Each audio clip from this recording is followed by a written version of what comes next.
parliamo di questa guerra che sarà lunga un'eternità per conquistare un palmo di terra. Quanti fratelli sono morti di già. Fuoco e mitragliatrici, si sente il cannone che spara per conquistare la trincea. Savoia si va.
Montenero a Monte Cappuccio fino all'altura di Doberdo, un reggimento più volte distrutto, al fine indietro nessuno tornò.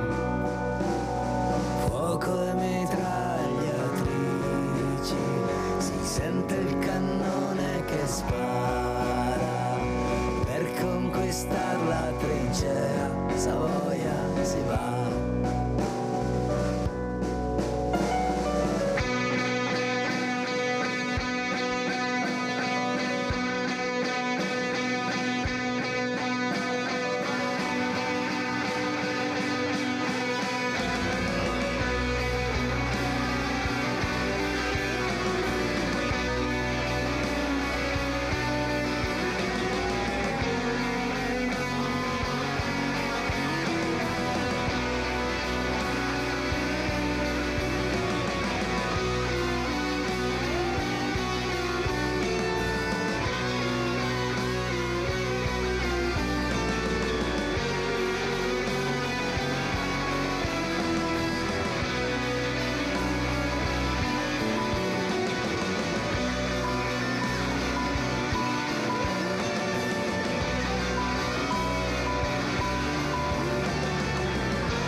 Ho aperto questa canzone di Radio Fiera perché questa mattina ne parleremo con la dottoressa Daniela Capitanucci, psicologa e presidente Azzardo e Nuove Dipendenze. Buongiorno dottoressa Capitanucci, grazie di essere ritornata con noi. Saluto anche l'architetto Emanuele Buaretto, che è un albergatore, un titolare di un albergo importante, soprattutto perché comincia a usare proprio l'intelligenza artificiale all'interno del suo hotel, di questo importante mezzo, visto che mancano queste figure, sembra che vogliono fare questo lavoro, questi camerieri, però di sicuro la figura umana sarà sempre centrale. Grazie anche all'ingegner Boaretto. Allora, partirei subito con la dottoressa Daniela Capitanucci. Cosa sta succedendo, Daniela? Io ho avuto molti ospiti molto preoccupati, specialmente gli addetti ai lavori, dottoressa, dove c'è questa preoccupazione che non ci sia abbastanza attenzione su un tema così delicato.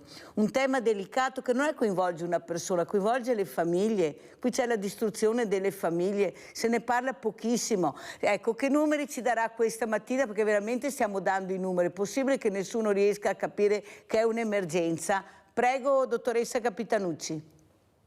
Buongiorno Mirelle, buongiorno a tutti i telespettatori. Torniamo a parlare di azzardo, purtroppo. In questo periodo davvero si stanno dando i numeri, perché pare che sia, diciamo, alle battute finali l'approvazione di un atto di governo che porterà un riordino di tutto il gioco d'azzardo online, che poi dopo seguirà anche il riordino del gioco d'azzardo terrestre, fisico. In realtà ci si poteva aspettare una contrazione, mentre invece ancora purtroppo assisteremo a un ampliamento e a una legalizzazione. Per dirne una, tornerà legittimo fare pubblicità ai giochi d'azzardo. E capite bene, no, che l'occasione fa l'uomo ladro, e quindi promuovere questi giochi dicendo che promuovere il gioco d'azzardo legale aiuterà a sconfiggere invece il gioco d'azzardo illegale, in realtà in questi 20 anni non è che si è dimostrato essere una tesi molto funzionale. Quindi ecco tutta la nostra preoccupazione, perché non sono bastati i 150 miliardi di euro di raccolta nel 2023, ma evidentemente si vuole ampliare ancora di più questa cifra. Mi chiedo, la ripeta, dottoressa Capitanucci, perché è una cifra che fa tremare i polsi veramente. Quanti soldi lo Stato ha incassato? Non è lo Stato che ha incassato, è la raccolta totale in giochi d'azzardo, la raccolta 150 totale. miliardi. Lo 150. Stato in realtà ha incassato qualcosa come probabilmente intorno ai 10 miliardi di euro. Avete capito? Altrettanti più o meno ne hanno incassati chi giustamente è un imprenditore, perché stiamo parlando di un'industria, non è mica un ente no profit che regala soldi alla gente. E poi il resto sembra che vada in vincite, ma noi sappiamo che le vincite purtroppo stimolano a reiterare il consumo, perché sono un po' come delle caramelline che poi dopo spingono, no, di nuovo a consumare, quindi stimolano la compulsività di questo consumo. Però ecco, le cifre che girano sono importanti. È chiaro che lo Stato forse non vuole rinunciare nemmeno a questi 10 miliardi, però mi sembra che sia dimenticato il principio economico della casalinga di Voghera, cioè in una famiglia si deve guardare sì quanto entra e anche quanto esce, però, e qui quanto esce non lo guarda nessuno, perché certamente se andiamo a contabilizzare i costi, io credo che 10 miliardi incassati non coprono neanche lontanamente i costi che questo mercato purtroppo genera in termini di salute per il giocatore, ma anche per i suoi familiari, in termini di indebitamento e sovraindebitamento, in termini di ore perse, di tempo di vita, ma anche ore lavorative, in termini di qualità della vita più in generale. Quindi veramente non capisco come si fa a far quadrare questo bilancio. Probabilmente le perdite sono, come dire, privatizzate, toccano chi è in legame stretto con il giocatore e forse invece i profitti sono privatizzati, entrano solo nelle tasche del Ministero del Tesoro piuttosto che dei concessionari che gestiscono il gioco d'azzardo. Ecco, trovo Dottoressa però... Capitanucci, ma non è un dato che contrasta con l'aumento della povertà che abbiamo in Italia, nel nostro paese. Perché qualcuno dirà, ma allora non è vero che c'è tutta questa povertà sentendo questi numeri, perché 150 miliardi giocati, un governo che ne prende lo Stato 10 miliardi, che non sono di sicuro pochi, ecco, anche perché vorremmo capire dove li investono questi miliardi raccolti, che la trasparenza non esiste, visto le cose veramente necessarie e soprattutto urgenti che avrebbe questo Paese rispetto proprio alla risposta ai giovani. Cosa ci dice? Perché qualcuno a casa dirà, ma allora la Mirella che parla sempre di povertà, senti che numeri sentiamo stamattina? No, Mirella, invece è proprio, come dire, qui sì che ci sono i vasi comunicanti, perché se io sono già in una situazione di criticità economica, attenzione, non soltanto chi è in difficoltà economica gioca, giocano tutti trasversalmente, ma se io non vedo uno sbocco per riuscire a sistemare la mia situazione economica, è chiaro che la promessa di una vincita, di svoltare, di risolvere i miei problemi, è una promessa importante, è un'illusione però, attenzione, perché come dire, chi vince, e lo diceva bene un proverbio tempo fa, è sempre il banco, il giocatore, soprattutto se è costante e non occasionale, cioè non è quello che fa una vincita, cioè entra in un posto, non ha mai giocato, gioca i suoi numeri all'otto piuttosto che prende un gratta e vince e fa la sua vincita e poi si ferma lì e non ha giocato prima e non gioca dopo. In realtà, nell'illusione di poter modificare in meglio la propria condizione economica e la propria vita, molte persone rischiano di rimanere avvinghiate. Quindi paradossalmente, proprio quando c'è un'incertezza economica generale, sociale, che questa forma di consumo prende come dire, sempre più il sopravvento, ed è per questo che è così pericoloso puntare sui cittadini in questo modo, perché davvero impoverire i cittadini non è una buona strategia per costruire benessere nel paese e nella comunità. Ecco. Molto chiara, la ringrazio, sono veramente contenta di averla questa mattina ospite, dottoressa Capitanucci, perché capite l'importanza di capire, di conoscere, di ascoltare questi numeri che fanno rabbrividire. Allora, io adesso saluterei anche l'architetto Emanuele Boaretto, poi parleremo di Bob, che non è la pista da Bob, ma è questo robot, il nuovo cameriere, un'idea veramente importante, io veramente le dico veramente che ha fatto benissimo, anche perché insomma arriviamo nella Luna, non ci faremo il giretto nella Luna perché non lo possiamo, ma magari avere il robot che ci porta al tavolo le pietanze proprio ci farebbe piacere, anche una novità, perché dobbiamo vivere anche di novità. Intanto, come commenta le parole della dottoressa Capitanucci, lei come imprenditore, perché ha dato dei numeri veramente importanti e c'è questa voglia di giocare anche quando arrivano da voi, ecco, questi ospiti, ecco, come vede la situazione, architetto Boaretto? Buongiorno a tutti e grazie dell'invito. Innanzitutto devo dire che la situazione dipinta dalla dottoressa effettivamente racconta la nostra non capacità di guardare il futuro, perché quello che noi facciamo oggi lo raccoglieremo domani. La poca attenzione che noi dimostriamo su questi argomenti è preoccupante, perché effettivamente andiamo a minare quella che è la maturazione, la crescita dei nostri figli, e non solo dei nostri figli, anche di persone adulte. Questo sicuramente non giova alla nostra società, al nostro equilibrio, al nostro star bene insieme. È una cosa che, a mio modo di vedere, dovrebbe essere seguita con molta più attenzione, e forse vietare determinate cose non sarebbe proprio il male assoluto, anzi sarebbe il bene per questo nostro stare insieme. Molto chiaro. Abbiamo Rinaldo da Venezia, poi continuiamo. Vai Rinaldo. Ciao Mirella. Ciao. E buongiorno ai tuoi ospiti. Innanzitutto cominciamo a dare corso a loro, l'uomo che ha sempre fatto di tutto per diventare ricco. Mio Lido, te parlo di anni 60, col casino già era Lido, andava fuori in PSA Roma, andava fuori in stazione, mi portava al casino e aveva la saletta personali che aveva tanti soldi, e giocava ore e ore giornali. Cosa vuol dire? Chi che organizza questi giochi, queste robe? Della gente non interessa niente, gli interessa di fare scherzi e basta. Il denaro, l'ingordigia di arrivare, di avere sempre di più. ma non è una malattia, sì, che sarà che ti va, mica Dio è buona, non ma, perché se non ti nega cosa ti va a ora. E dopo bisognerebbe che lo Stato limitasse certi giochi che se gioca cifre importantissime, se rovina tutti. Ad esempio qui che è stata qualche palanca, ma è un sassetto nel mare.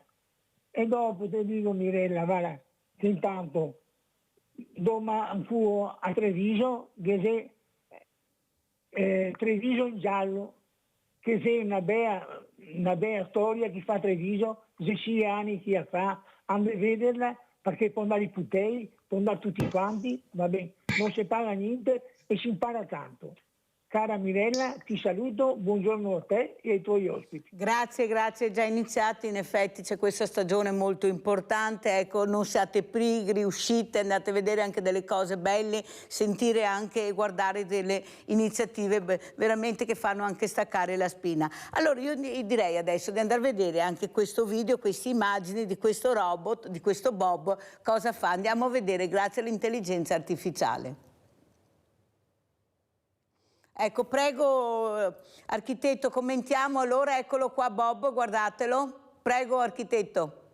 Ecco, vede, l'automazione avviene ormai in molti processi, in molte realtà, non solo nelle fabbriche ma anche diciamo in altre industrie. Quindi il fatto che oggi questo sistema sia stato introdotto nella nostra azienda non è altro che il normale processo di aggiornamento e soprattutto di risposta a quelle che sono le esigenze che le aziende hanno.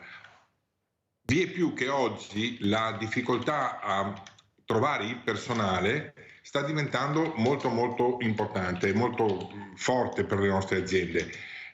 Dobbiamo tenere presente che la denatalità che noi abbiamo registrato qui nella nostra regione dal 1990 ad oggi con meno 40% di nascite ha fatto sì che oggi il reperimento della manodopera sia molto più difficile rispetto a una volta. Tra l'altro questo robot che voi vedete in queste immagini è dedicato a sopperire a quelle mansioni di trasporto anche pesante perché porta 45 kg, liberando il personale che abbiamo per poterlo poi dedicare di più al rapporto con il cliente. Questa è una cosa molto importante. Noi siamo un servizio, nei servizi c'è il rapporto persona a persona e quindi togliere quelle mansioni di routine che costringono le persone a trasportare i piatti, in questo caso, nel nostro caso, oppure le bevande, per dedicare il tempo ai clienti è una cosa molto importante e questo è il motivo per il quale noi abbiamo adottato questo sistema che adesso registra la presenza di un solo robot, ma prossimamente probabilmente saremo diciamo, disposti anche ad arricchire la presenza di questi elementi, di questi soggetti proprio per aumentare la possibilità di dedicare più tempo agli ospiti. Allora, qui dottoressa Capitanucci abbiamo visto una tecnologia invece che aiuta l'uomo, si fa meno fatica, è molto importante. Come lo commenta questo servizio e cosa dice all'architetto Boaretto? Prego, dottoressa Capitanucci. E ha proprio centrato il punto Mirella, nel senso che la tecnologia di per sé non è buona o cattiva, è come viene utilizzata. Quindi se io penso a questo strumento che ci è stato presentato, ci sono tutti questi vantaggi che l'architetto stava descrivendo. Se io invece penso a una slot machine, a una videolottery, piuttosto che a un sistema computerizzato online che consente di giocare d'azzardo, dove gli algoritmi che stanno alla base sono fatti per, come dire, agganciare il giocatore a giocare e per trattenerlo quanto più a lungo possibile incollato allo schermo piuttosto che alla macchinetta, ecco, evidentemente questa tecnologia preziosa viene utilizzata in un modo che non è a supporto del benessere della persona, bensì al contrario per renderla schiava e dipendente del comportamento di gioco d'azzardo. Quindi davvero fa riflettere, no? Quanto ancora una volta sia la politica sociale che sta a monte, il pensiero su come si costruisce benessere nella collettività, proprio a monte di come noi andiamo a usare la tecnologia. Quindi davvero è molto interessante che avete messo insieme queste due esperienze, che uno dice cosa ci azzecca una con l'altra, invece in realtà i punti di contatto sono tanti e sono molto importanti. Allora, dottoressa, quello che invece io vedo che, e mi preoccupa molto, anche sentendo gli addetti ai lavori, è questo gioco che si inizia a dare con questi cellulari, con questi smartphone ai bambini piccolissimi, che già iniziano a 4 anni a iniziare a giocare. Questo è stimolare una cosa che a mio avviso è molto negativa, perché più si va avanti, più i giochi sono impegnativi, soprattutto il volume con il quale adoperano anche questi giochi, sempre molto molto alto, ma soprattutto che poi può diventare una dipendenza. Il bambino si estranea, io li ho visti diverse volte e vedo che non hanno più la concentrazione su niente, tu puoi entrare in 1000, loro non ti vedono, sono talmente concentrati su questo gioco che è impressionante. Ma possibile che i genitori non si rendano conto che stanno facendo del male ai loro bambini così piccoli, che veramente loro non sono in grado di difendersi? Ma come si fa a non capire? E soprattutto anche il volume altissimo. Prego, dottoressa Capitanucci. Allora, qui la faccenda è molto complessa e cercherò di semplificarla per quanto possibile. Intanto dobbiamo distinguere tra i giochi tecnologici su smartphone che sono online dai giochi invece che non sono online. Certamente l'approccio all'educazione spesso vede un po' come l'apparecchio, il device. Vediamo se riprende la dottoressa Capitanucci o se l'abbiamo persa. Niente. Livio da Padova, vai Livio. Ghirella, ciao. E saluti anche alla dottoressa Capitanucci e al rappresentante delle... È l'architetto Boaretto. Boaretto, sì. Dunque, io faccio una considerazione... Ho visto tutto bloccato, credo che non mi avete sentito. Sì, aspetti dottoressa perché ho una telefonata in diretta, poi riprendiamo, grazie. Prego Livio. Io faccio una considerazione sul gioco d'azzardo. Io dico, fortunati si nasce. Voglio dire, è quello che vince 100.000 euro, 200.000, 500.000 o più. È una persona che non è che sia un giocatore continuo, gioca così ogni tanto e va lì, prende un gratta e vinci, è fortunato e imbrocca il premio, diciamo. Perciò, e poi diciamo che i giochi in cui si vincono 100.000, 500.000 euro, 1 milione di euro, sono tutti biglietti che da 20 euro in poi, cioè da 20 euro, quelli da 2 euro, 3 euro, al massimo si vince 10.000 euro. Ma a parte questo, voglio dire, una persona comune, sì, magari può giocare un paio di volte al mese, 2 o 3 volte al mese, ma non conviene che butti via, che giochi 50 volte al mese, perché se non è fortunato non vincerà mai, al massimo vincerà 500 euro, ma quando vince 500 euro ne ha già spesi 1000. Non so come la pensi la dottoressa, grazie. Grazie Livio, allora finiamo il discorso dei bambini, dei giochi e poi rispondiamo a Livio. Prego dottoressa. Magari rispondo a Livio, ecco perché ha pienamente ragione, per cui certamente la misura è una cosa importante, a volte questa misura si perde. Allora si stima che non è come dire, a rischio giocare meno dell'1% del proprio reddito e meno dell'1% del tempo disponibile per le attività ricreative. Ecco, quindi gli do totalmente ragione, sono d'accordo. Ovviamente c'è da essere consapevoli sui rischi. quindi, come dire, si tratta di consumi a rischio e bisogna starci attenti, però stando in quei limiti lì che anche lui ha citato, evidentemente non è un problema. È chiaro che sono d'accordo con lui, i soldi si possono spendere anche in un'altra maniera, magari più piacevole. Torno al discorso dei bambini, dicevo, sono un po' la babysitter moderna questi device, e anche i genitori ovviamente sono più giovani e sono un po' cresciuti con il cellulare in mano. Però attenzione, quando noi invece pensiamo a dei giochi anche non d'azzardo, soprattutto quelli che si possono fare online, molto spesso questi giochi hanno delle fattezze che in realtà ricalcano, anche se non c'è denaro in palio, alcune caratteristiche dei giochi d'azzardo, per esempio quelli che consentono.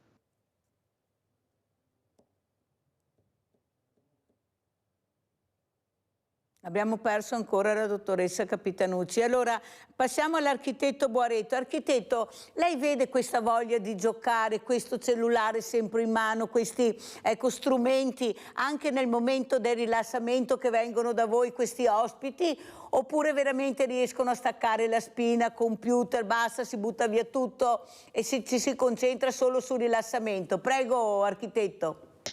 Dobbiamo essere onesti, purtroppo questi nuovi strumenti distolgono molto dall'attività non solo lavorativa, ma anche nell'attività di relax. Oggi le persone si inchiodano a quello schermo piccolino, mi ci metto anch'io tante volte, per avere notizie, informazioni, e ci dimentichiamo del contatto con le persone. Basta andare per la strada e si vedono questi giovani che seduti sulla stessa panchina, ognuno è concentrato sul suo schermo piccolino che hanno in mano. Ovunque vai è una situazione simile. Anche nel mondo del lavoro troppo spesso le persone si intrattengono con questi strumenti e perdono di concentrazione. Poi ci sono le sviste. Il caso eclatante di quella disgrazia che è successa in Piemonte con quel treno, che questa persona stava facendo il filmato e poi sono morti in 7. Quindi sono cose che dovrebbero far riflettere tutti e far crescere in ognuno di noi la consapevolezza che queste situazioni portano altre situazioni di grave pericolo o di danno o comunque di non concentrazione, e quindi ci si perde.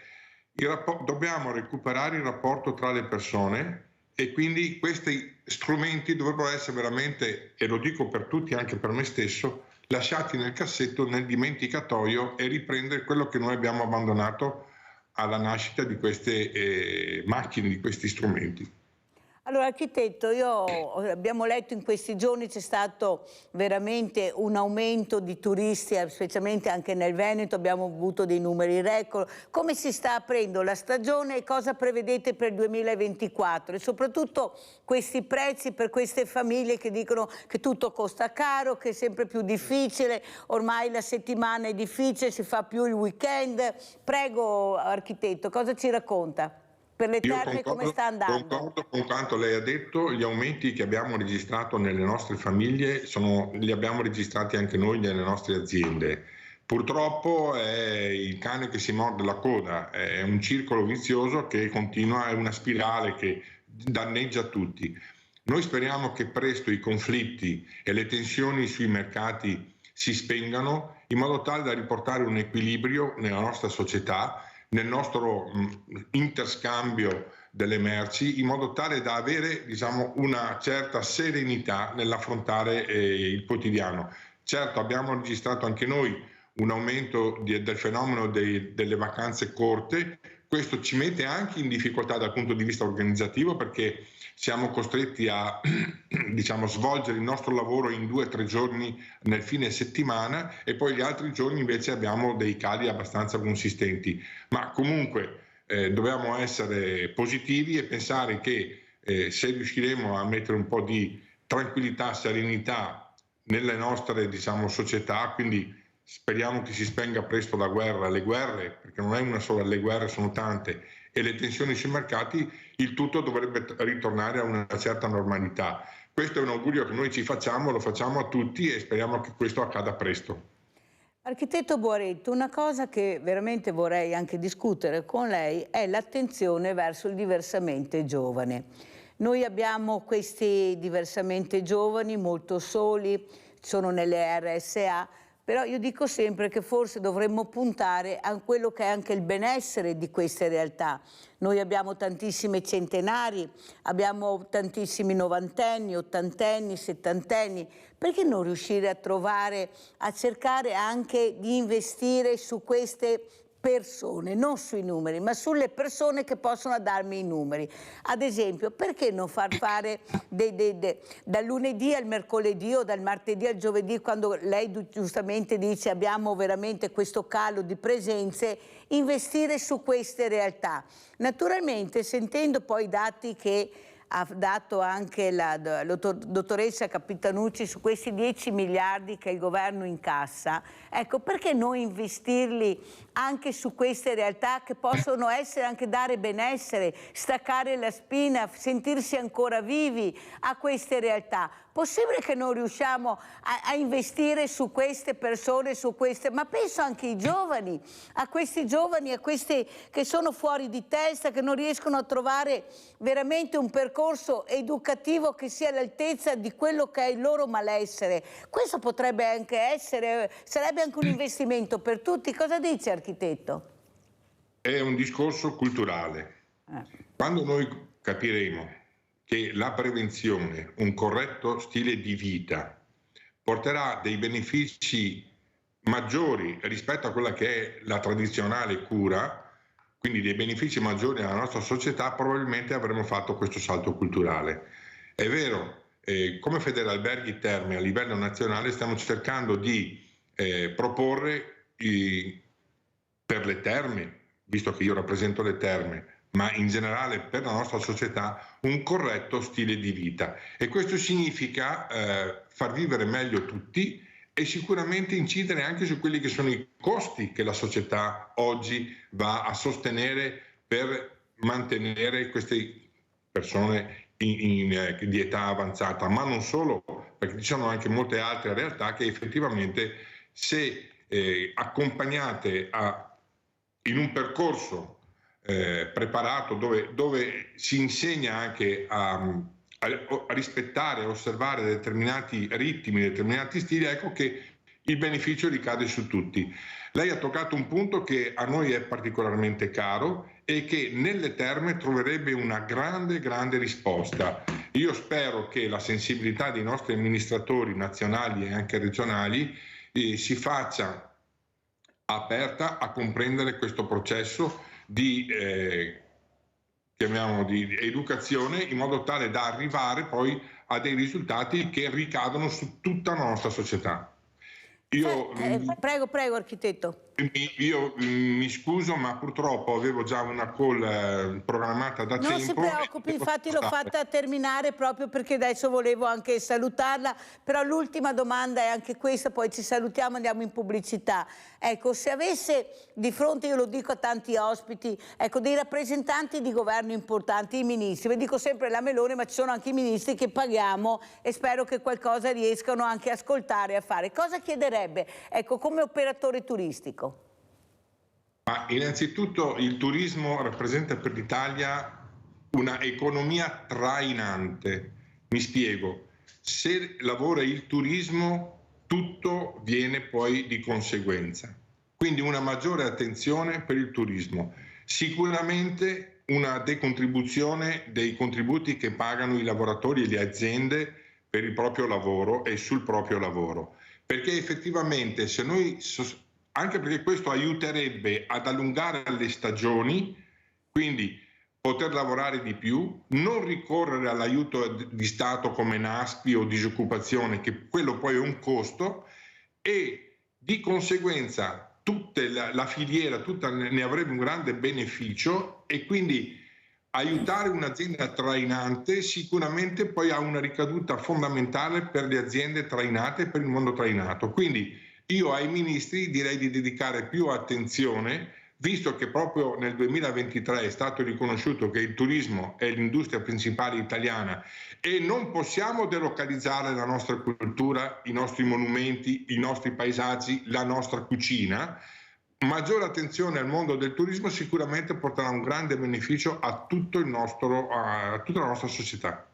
Grazie all'architetto Emanuele Guaretto, titolare dell'Hotel Terme, grazie, e soprattutto abbiamo capito la bellezza che si può avere fuori di casa per questi diversamente giovani, e in questi posti dove veramente delle volte anche muoversi per loro è un problema. Pensate che aiuto daremo e come faremo staccare la spina, che se la meritano veramente. Pubblicità.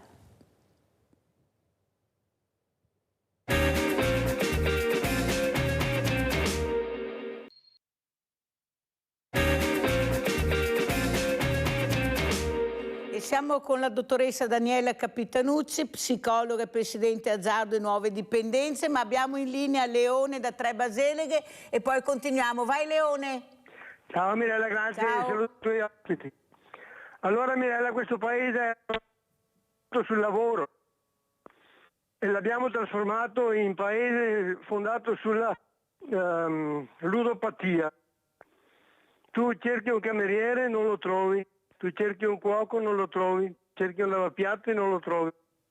È giusto avere il turismo, però bisogna avere anche chi ha voglia di servire questi turisti che arrivano in Italia. Ma se tu vai in un posto dove si scommette, dove si gioca, è pieno di gente, allora come la mettiamo? Ma volevo parlare di un'altra cosa. Oggi è il giorno dell'acqua, Mirella. Allora, qua. Siccità, il disastro silenzioso. Negli ultimi 50 anni la città ha ucciso almeno 650.000 persone. Si stima che 43.000 siano morte nel 2022 a causa della siccità che ha colpito la Somalia. Allora non c'è acqua, però noi abbiamo 3 oceani pieni di acqua, più tutti gli altri mari pieni di acqua, e sono 200 anni che abbiamo la tecnologia per desalare l'acqua del mare. Oggi la notizia era che per l'Ucraina daremo 1 miliardo dei soldi che hanno confiscato alla Russia per continuare la guerra in Ucraina. Allora, i soldi per fornire di armi il mondo intero ci sono, i soldi per fomentare le guerre ci sono, ma per portare acqua alla gente che muore di sete, questi non ci sono. Questo è il problema di questo paese, di questo pianeta. E vogliono andare sulla Luna, ma li prenderei a calci sugli stinchi. Ciao Mirella, grazie. Abbiamo sentito anche le riflessioni di Leone, allora andiamo a vedere, grazie Leone, poi commenteremo, andiamo a vedere intanto il servizio appunto sulle dipendenze, era il 2023, poi lo commentiamo, andiamo a vedere.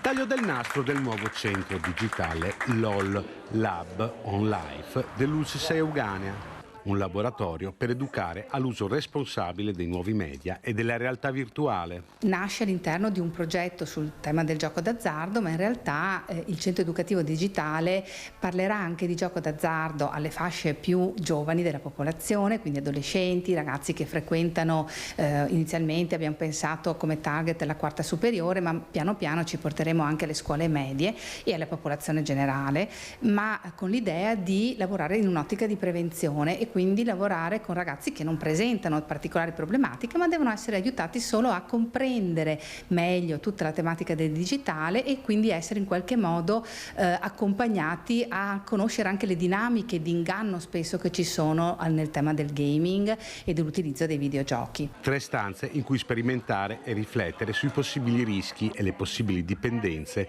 che le nuove tecnologie possono portare. Non vogliamo demonizzare questi strumenti assolutamente, solo che quando li usiamo dobbiamo essere consapevoli, noi adulti come i nostri figli. La nuova struttura è pensata per un'esperienza di 4 ore dedicata per ora agli studenti delle classi quarte e delle superiori per prevenire l'insorgere di ludopatie. Stime dell'azienda sanitaria euganea parlano di 8.000 persone in tutta la provincia che ne soffrono e che non emergono per paura e vergogna. Occorre appunto prevenirli, servono ovviamente operatori, tecnici che sappiano cogliere questo. Non sono solamente i tecnici e gli operatori che lavorano per esempio in questo centro, ma ci deve essere dopo una consapevolezza diffusa, una contaminazione comunque in molti ambienti di vita, sto pensando in particolar modo alla scuola, per far sì che tutti abbiano quegli elementi, quella sensibilità di saper cogliere la fragilità e di conseguenza poi anche indirizzare, sostenere il ragazzo, in questo caso appunto in un rafforzamento dei propri percorsi di vita, in un certo senso creare degli anticorpi psicologici. Allora, dottoressa Capitanucci, oltre a Bob abbiamo visto l'intelligenza artificiale anche per quanto riguarda la ludopatia. Come commenta questo servizio? Era il 2023, prego dottoressa Capitanucci. Ecco, sono dispiaciuta che stamattina la rete non ci aiuti, ogni tanto il collegamento va via. Dottoressa, andiamo nella luna e poi vede come siamo presi, no? Perché funziona così. Succede, esatto. Prego, dai, speriamo che riusciamo a parlarci, se no sarà per un'altra volta, perché gli stimoli che sono usciti stamattina, anche quelli dell'architetto, sono stati interessantissimi. Torno un attimo su quello che lui diceva, veramente in un modo onesto. Anche gli adulti hanno un rapporto con le tecnologie che non è sempre sano. E bisogna riconoscerselo, perché alla fine l'esempio che l'adulto dà al ragazzo probabilmente è molto più pregnante, educativo di tutti i progetti di prevenzione che noi possiamo fare, perché se io vado a fare il progetto di prevenzione, ottimo, eccellente, ma poi arrivo a casa e mia mamma e mio papà sono lì attaccati al cellulare o al tablet, ecco che forse anche questo concetto di uso consapevole che ho appreso altrove viene un po' meno dall'esempio dei miei genitori. Quindi torno sul discorso, e sono d'accordissimo con l'architetto, che bisogna un po' ritornare a fare delle cose diverse, senza device. Ricordo c'era un luogo, non ricordo se fosse un ristorante o cosa, dove chiedevano di lasciare giù i cellulari esattamente come si lasciava giù il cappotto. Molto molto interessante. Ecco, detto questo, torno su quello che stavo dicendo prima. Purtroppo, soprattutto alcuni tipi di giochi online, anche rivolti a ragazzini di 12-13 anni, hanno fattezze di giochi d'azzardo anche se non si scommette denaro. Se io posso acquistare delle skin, delle loot boxes, dove non so che cosa c'è dentro, ma che potrebbero migliorare la mia performance, ecco che io acquisto qualcosa senza sapere se questo sarà un buon acquisto o un cattivo acquisto, quindi se vincerò o se perderò attraverso questo acquisto, ed è veramente un meccanismo molto simile al gioco d'azzardo. E non è un caso che molte di queste società che offrono questo tipo di giochi ludici, quindi non d'azzardo, guarda caso siano possedute dalle stesse società che poi dopo invece possiedono piattaforme di gioco d'azzardo online, e quindi è un po' come addestrare i consumatori all'azzardo online del futuro partendo da quello che invece io oggi posso vendergli.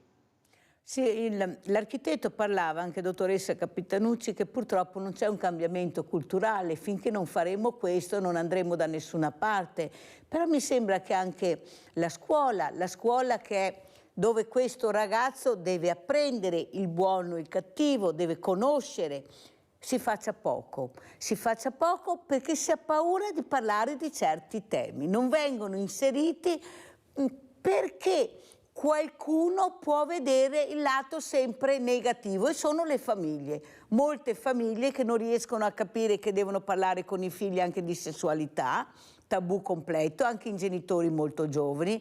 La scuola, guai a parlare di questo, è stata tolta la sessualità, nella scuola non c'è. Ma allora questo ragazzo, ce la prendiamo tanto con questi ragazzi, ma cosa offriamo a loro? Perché una volta, bene o male, sì, c'erano i tabù, però c'era anche una famiglia allargata, c'erano dei fratelli, c'era un qualcuno dove tu potevi appoggiarti, che poteva anche darti delle risposte. Si giocava molto, si giocava in compagnia, si era in tanti, perciò bene o male le cose venivi a saperle. Ecco, anche le cose che magari in casa non ne parlavi, ma con la compagnia ne parlavi. Qui abbiamo un ragazzo solo, un ragazzo fatto anche con un'energia che cerca di tirare fuori nella maniera sbagliata e nessuno si preoccupa, allora si chiude, magari ecco qua che esce la ludopatia. Ma poi la vediamo anche su genitori, anche abbiamo sentito veramente dei sportivi molto noti che veramente hanno veramente dissipato i loro patrimoni, ma i ragazzi vedevano, i loro figli vedevano, ma possibile non riescono a capire che questo è un messaggio importante? Allora andiamo a vedere l'altro servizio, perché vedo che è ancora caduta questa connessione, andiamo a vedere un altro messaggio, servizio dipendenze Marca. Le persone non possono essere lasciate da sole rispetto a questo tema e tantomeno le famiglie. C'è bisogno di investire in politiche educative che mirino a creare consapevolezza e prevenzione di tutte le dipendenze. È la fascia di popolazione tra i 40 e i 50 anni che afferisce di più ai servizi del CERD, Centro per le Dipendenze di Treviso, mentre sono sempre meno i giovani che chiedono aiuto, nonostante il consumo di droghe e soprattutto di cocaina sia in aumento. Sono molte le sostanze oggi disponibili sul mercato a favore dei giovani e in qualche modo anche un prezzo molto accessibile. Età d'esordio delle dipendenze sempre più bassa, un aumento dei casi che si è registrato durante e dopo la fase acuta della pandemia. Il dato dell'US2 attesta che la fascia d'età media dei giovani che fanno richiesta ai servizi di assistenza va dai 14 ai 17 anni. Abbiamo 172 persone che sono seguite nei vari centri dal CEIS, con ottimi risultati perché abbiamo un indice di rotazione molto importante, ciò significa che si stanno liberando ovviamente posti per altre persone e che queste persone poi sono state inserite nel mondo lavorativo e quindi fanno un loro percorso. Una mattinata di incontro con diversi specialisti per ribadire l'impegno comune perché, come dicono, la sfida non è solo contro la droga ma è una sfida educativa. Ripartire dalle relazioni con le famiglie e tra i ragazzi, relazioni che con il Covid sono mancate. Credo che la sfida futura, che significa poi partire dalle persone, quindi non dalle sostanze, è esattamente questa, cioè provare a costruire delle risposte che di fronte a problemi complessi siano risposte complesse.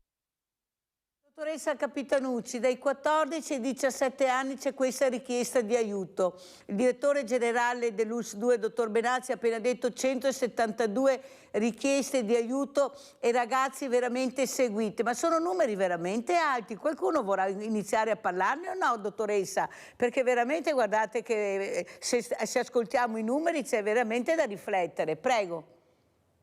Ecco, allora innanzitutto appunto mi scuso ancora per il collegamento, mi sa che oggi non riusciamo proprio a parlarci ma con abbiamo calma. finito, quindi, dottoressa, perciò... Ecco. Allora, la risposta lapidaria è: purtroppo le persone che si rivolgono, che sembrano tantissime, in realtà sono solo la punta dell'iceberg. Quindi esiste un'emergenza di questa natura, di malessere generalizzato, non c'è un'ottica di promozione del benessere come potrebbe essere quello di stimolare la frequenza dei bellissimi hotel con le terme dell'architetto che prima prevedeva, e mi veniva da sorridere perché invece gli autobus per gli anziani per portarli oltre frontiera al Casinò di Nova Gorica piuttosto che in Slovenia ci sono, ma ci sono anche per portarli al Casinò di Venezia. Allora è vero che la politica si deve sensibilizzare, ma mi viene da dire che forse gli imprenditori del gioco d'azzardo sono stati molto bravi a pressare la politica per, come dire, orientare con le loro lobby la politica e le politiche economiche in quella direzione piuttosto che per esempio a promuovere veramente il turismo, che sarebbe un'ottima risorsa per il nostro paese, cosa che l'azzardo purtroppo non è e che fra qualche anno si vedranno tutti i danni e i disastri che saltano fuori. Allora, dottoressa Capitanucci, prima di salutarli vorrei chiedere di fare un appello a tanti genitori che stanno ascoltando, anche ai nonni. Ecco, che appello vuole fare questa mattina ai nostri telespettatori e telespettatrici? Niente, l'appello non esce stamattina. Niente da fare. Allora, niente, salutiamo la dottoressa Capitanucci. Purtroppo avete capito che tu tanto si parla e poi vedi che connessione abbiamo. Purtroppo è la banda larga, sì, banda larga. Allora, grazie alla dottoressa Daniela Capitanucci, psicologa e presidente Azzardo e Nuove Dipendenze, di essere stata con noi. La inviteremo ancora, però i numeri li ha dati e sono numeri che fanno riflettere. Pubblicità.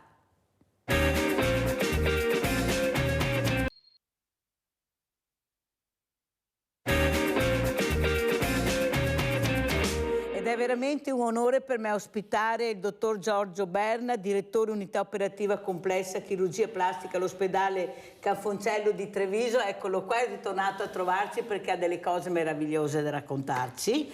Ma saluto anche la professoressa Cinzia Scaffidi, collegata con noi da Cuneo, giornalista e docente, perché parleremo di sostenibilità. Grazie anche a lei, professoressa Scaffidi, di essere qui con noi. Però io partirei proprio dal dottor Berna, ma soprattutto questa scarica da 1000 volt, artigiano 20.000. folgorato, nervi e pelle ricostruiti chirurgicamente. Perciò una squadra fantastica. Sentiremo questa mattina, ha portato anche delle palle morbidissime, non fredde, caldissime. Non dovrei io toccarle, ma le tocco. Il dottor Berna sorride. Allora, cosa ci racconta, dottore? Beh, allora, Questa meraviglia. Intanto grazie dell'invito, è un piacere condividere l'esperienza che noi abbiamo quotidianamente. Questo è un caso che un po' è venuto alla ribalta dell'opinione pubblica, e le scariche non erano 1000 ma erano 20.000, perché con 1000 volt uno se la cava, con 20.000 rischia la vita. Giusto.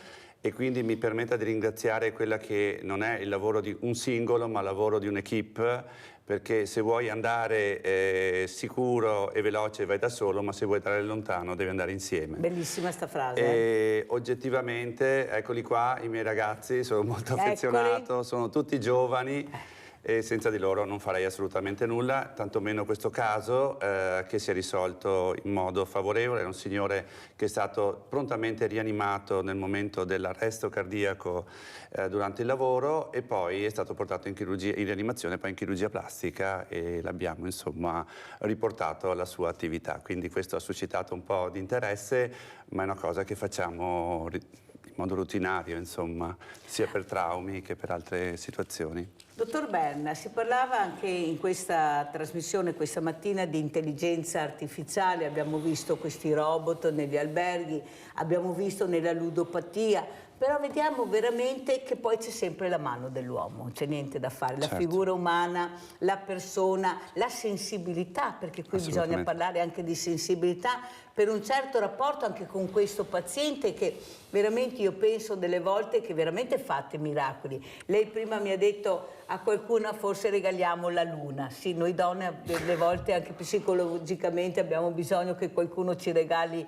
la luna, o pensare che qualcuno ce la regalerà, e lei con questa squadra riesce a fare proprio questo. Ecco, pensare a questa donna, a questa persona, di riuscire ad essere quello che era prima, o di riuscire ad essere in parte quello che ha sempre desiderato. Ecco, cosa dice? Ecco, quanti passi avanti abbiamo fatto, dottor Berna? Allora, lei ha aperto tanti canali, quindi parto col concetto della luna, perché è un nome commerciale di una protesi, che è una protesi anatomica, protesi che noi usiamo in ambito ricostruttivo ed estetico. Hanno messo il nome Luna, e è carino dire appunto adesso se una paziente chiede la Luna gliela possiamo dare, ma al di là di questa battuta devo dire che oggettivamente ricostruire un seno, e quindi considerare una paziente non più guarita dal tumore, ma guarita perché si è riappropriata della propria sessualità, della propria femminilità, è molto importante per le nostre signore, e quindi avere una equipe di chirurghi oncologi, quindi breast unit ispirata, e avere un'equipe di chirurghi plastici che riesce a ricostruire in modo naturale un seno che è stato colpito da un tumore, devo dire che è una gran cosa. E Treviso mi permetta, è un fiore all'occhiello, perché abbiamo inventato una tecnica nel 2012 che adesso è portata in tutto il mondo, che è la ricostruzione prepettorale. Quindi sono molto fiero anche dei nostri... Facciamo l'applauso anche da casa, glielo facciamo al dottor Berna e a tutta la squadra che se lo meritano, specialmente in un momento di aggressività che subite anche all'interno degli ospedali. Ecco, vogliamo capire cosa stanno facendo. Abbiamo Nadia in linea, vai Nadia, veloce. Ciao Mirella, Ciao. Buongiorno al dottore Berna e anche all'altro ospite, non so se si sia. Comunque volevo ringraziare il dottor Berna, che l'ho conosciuto nel 94, che ha fatto la plastica al ginocchio di mio figlio che aveva avuto un incidente. Era proprio giugno del 94. Lo vorrei ringraziare infinitamente. E abbiamo dei dottori e professori che sono meravigliosi. Grazie, arrivederci e buona giornata. Che bella questa telefonata. Ha sentito, dottor Berna? Non mi è mirato niente qua. No, immagino, qua è tutto in diretta, quindi ci esponiamo. Beh, bello. Io non ricordo purtroppo la signora, però la ricostruzione dei traumi e adesso tra l'altro cominceranno a sfrecciare le moto nelle nostre strade e quindi cominceranno ad arrivare pazienti che sono colpiti da questo tipo di problematiche, e la ricostruzione dell'arto inferiore è uno dei nostri cavalli di battaglia. Insomma, quindi grazie alla signora. Dottor Berna, io devo fare una domanda che ho fatto anche al dottor Frezza. Il dottor Frezza si è anche emozionato. Tanto sacrificio, tanto impegno, tanto stress, perché veramente siete sottoposti a dei ritmi, e qualcuno a casa ascolti bene quello che sto dicendo adesso, che sono impressionanti. Però è centrare l'obiettivo. Ecco, centrare l'obiettivo, far rivivere questa donna nel momento che si risveglia, che tocca la luna. Ecco, penso che sia il momento più bello, questa donna che si guarda allo specchio, pensate, e che ha il coraggio di dire adesso veramente sono io, si vede bella. Quello penso che non ci sia denaro, non ci sia niente che possa veramente ripagare come questa donna che vi guarda con questi occhi perché tocca la luna. Prego, dottor Berna. Beh, è vero, è emozionante e non ha prezzo, cioè dire che ripaga di tutti i sacrifici che poi quotidianamente tutti i lavoratori, tutte le specialità, devo dire infermieri in primis, i nostri amministratori lungimiranti che hanno dato fiducia a questa disciplina che fino al 1996 non esisteva a Treviso, quindi insomma sì, questo è veramente molto importante, è bello condividere con le pazienti il loro percorso e vederle rinascere, è bello anche in ambito estetico togliere i cerotti su un naso malformato e poi trovare la paziente che riacquista fiducia, riacquista sicurezza in se stessa, magari perché ha un naso nuovo. Quindi sì, concordo pienamente con lei. È un bellissimo lavoro, il lavoro più bello del mondo. Ah, immagino, guardi, veramente. Allora, professoressa Scaffidi, come commenta lei, donna, queste parole? Sostenibilità, abbiamo visto anche queste protesi, una cosa meravigliosa. Pensate se investissero nella ricerca, nella scienza, perché la tecnologia ha fatto passi da gigante, ma scienza e ricerca ancora nel nostro paese, insomma, almeno lo dicono gli addetti ai lavori. Prego, professoressa Scaffidi. Ma sai, io mi occupo di un campo apparentemente molto lontano rispetto a quello del professore, che è l'agricoltura, la produzione, la distribuzione e il consumo di cibo, e come tutti questi ambiti si intrecciano con delle questioni globali che vanno dall'inquinamento alla salute pubblica, al rispetto dei diritti. Però ecco, il mio ultimo libro, che si intitola Il profitto e la cura, è stato molto amato dai medici perché il tema è proprio quello, cioè c'è un bisogno di passare dalla modalità di lavorare per il profitto e coltivare per il profitto alla modalità di coltivare il nostro cibo e in generale tutte le nostre attività, avendo in mente soprattutto l'idea di cura, che è un'idea complicata, molto più complicata dell'idea di profitto, perché ha bisogno di attenzioni quotidiane, costanti, ha bisogno di scelte definitive, ha bisogno di un livello di coerenza altissimo, però ecco, ragionare in termini di cura non elimina dal panorama poi l'idea del profitto, solo che è un profitto condiviso, un profitto che non crea danni, un profitto che non ha magari dei picchi pazzeschi nelle tasche solo di qualcuno, ma è in qualche maniera condiviso anche in termini di futuro e delle future generazioni. Io credo che curare abbia appunto questo, forse il punto chiave, il punto in comune tra la mia esperienza e quella del professore, è proprio questa idea che ogni giorno si ricomincia, ogni giorno si bada, insomma, soprattutto a non far danno, soprattutto a non consumare le risorse a un ritmo più veloce di quello in cui la natura le può ricostituire. E questo è veramente l'elemento chiave di tutto quello che noi dobbiamo pensare in termini di sostenibilità, cioè se non diamo il tempo all'universo di ricreare e di lavorare con i suoi propri ritmi, e se questi ritmi glieli modifichiamo continuamente, ovviamente a un certo punto la sostenibilità va perduta e noi dovremo fare i conti con il fatto che abbiamo consumato più di quanto il mondo poteva produrre, e quindi quelli che arrivano dopo dovranno fare le spese della nostra spensieratezza, diciamo così. Ecco, dovranno fare i conti con la nostra mancanza di pensiero su tutto quello che stiamo facendo. Sa, professoressa Scaffidi, perché l'ho messa assieme al dottor Berna, perché a mio avviso c'è un anello che congiunge. Sostenibilità, cosa vuol dire? Vuol dire, come ha spiegato molto bene anche lei, un ambiente, ecco, che metta al primo posto proprio la sostenibilità, che è il benessere, che è una vita meno frenetica, una vita sana. Il problema è proprio là, che non stanno facendo questo, perché la gente si ammala di tante cose, si ammala di depressione, di stress, per il ritmo che abbiamo tutti i giorni quando usciamo di casa, specialmente le donne. Queste giovani donne che si ammalano precocemente appunto anche di tumore, e non si sa ancora veramente bene, non è arrivata la scienza e la ricerca a capire perché in giovani donne di 20-25 anni si forma questo tumore, questo cancro addirittura. Capisce perché l'ho messa assieme? Però questa sostenibilità che tutti si vantano, compreso il nostro grande paese, tutti bravi, tutti belli, ne parliamo e poi vediamo cosa vanno a votare, lo dico io, non lo dicono di sicuro i miei ospiti,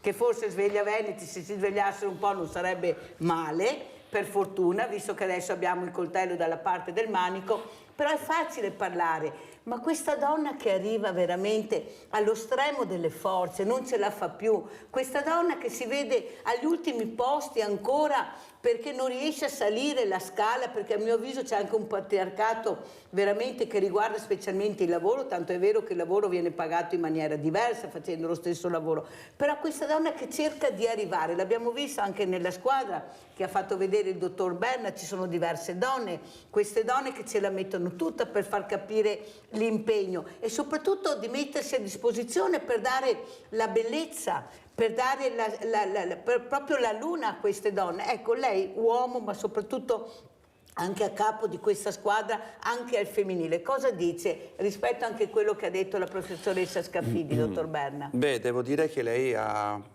colto proprio il problema, nel senso che 1 su 9 donne alle nostre latitudini nel Veneto viene colpita del tumore al seno. E l'inquinamento è una delle problematiche e quindi una delle cause, non è l'unica però è una causa, quindi mi fa piacere che ci sia dall'altra parte questa professoressa, perché oggettivamente se noi rispettiamo l'ambiente alla fine rispettiamo anche l'essere umano e quindi le persone. Per quello che riguarda l'equipe femminile io sono contentissimo delle mie donne dell'altra metà del cielo, perché la quota rosa, come si suol dire.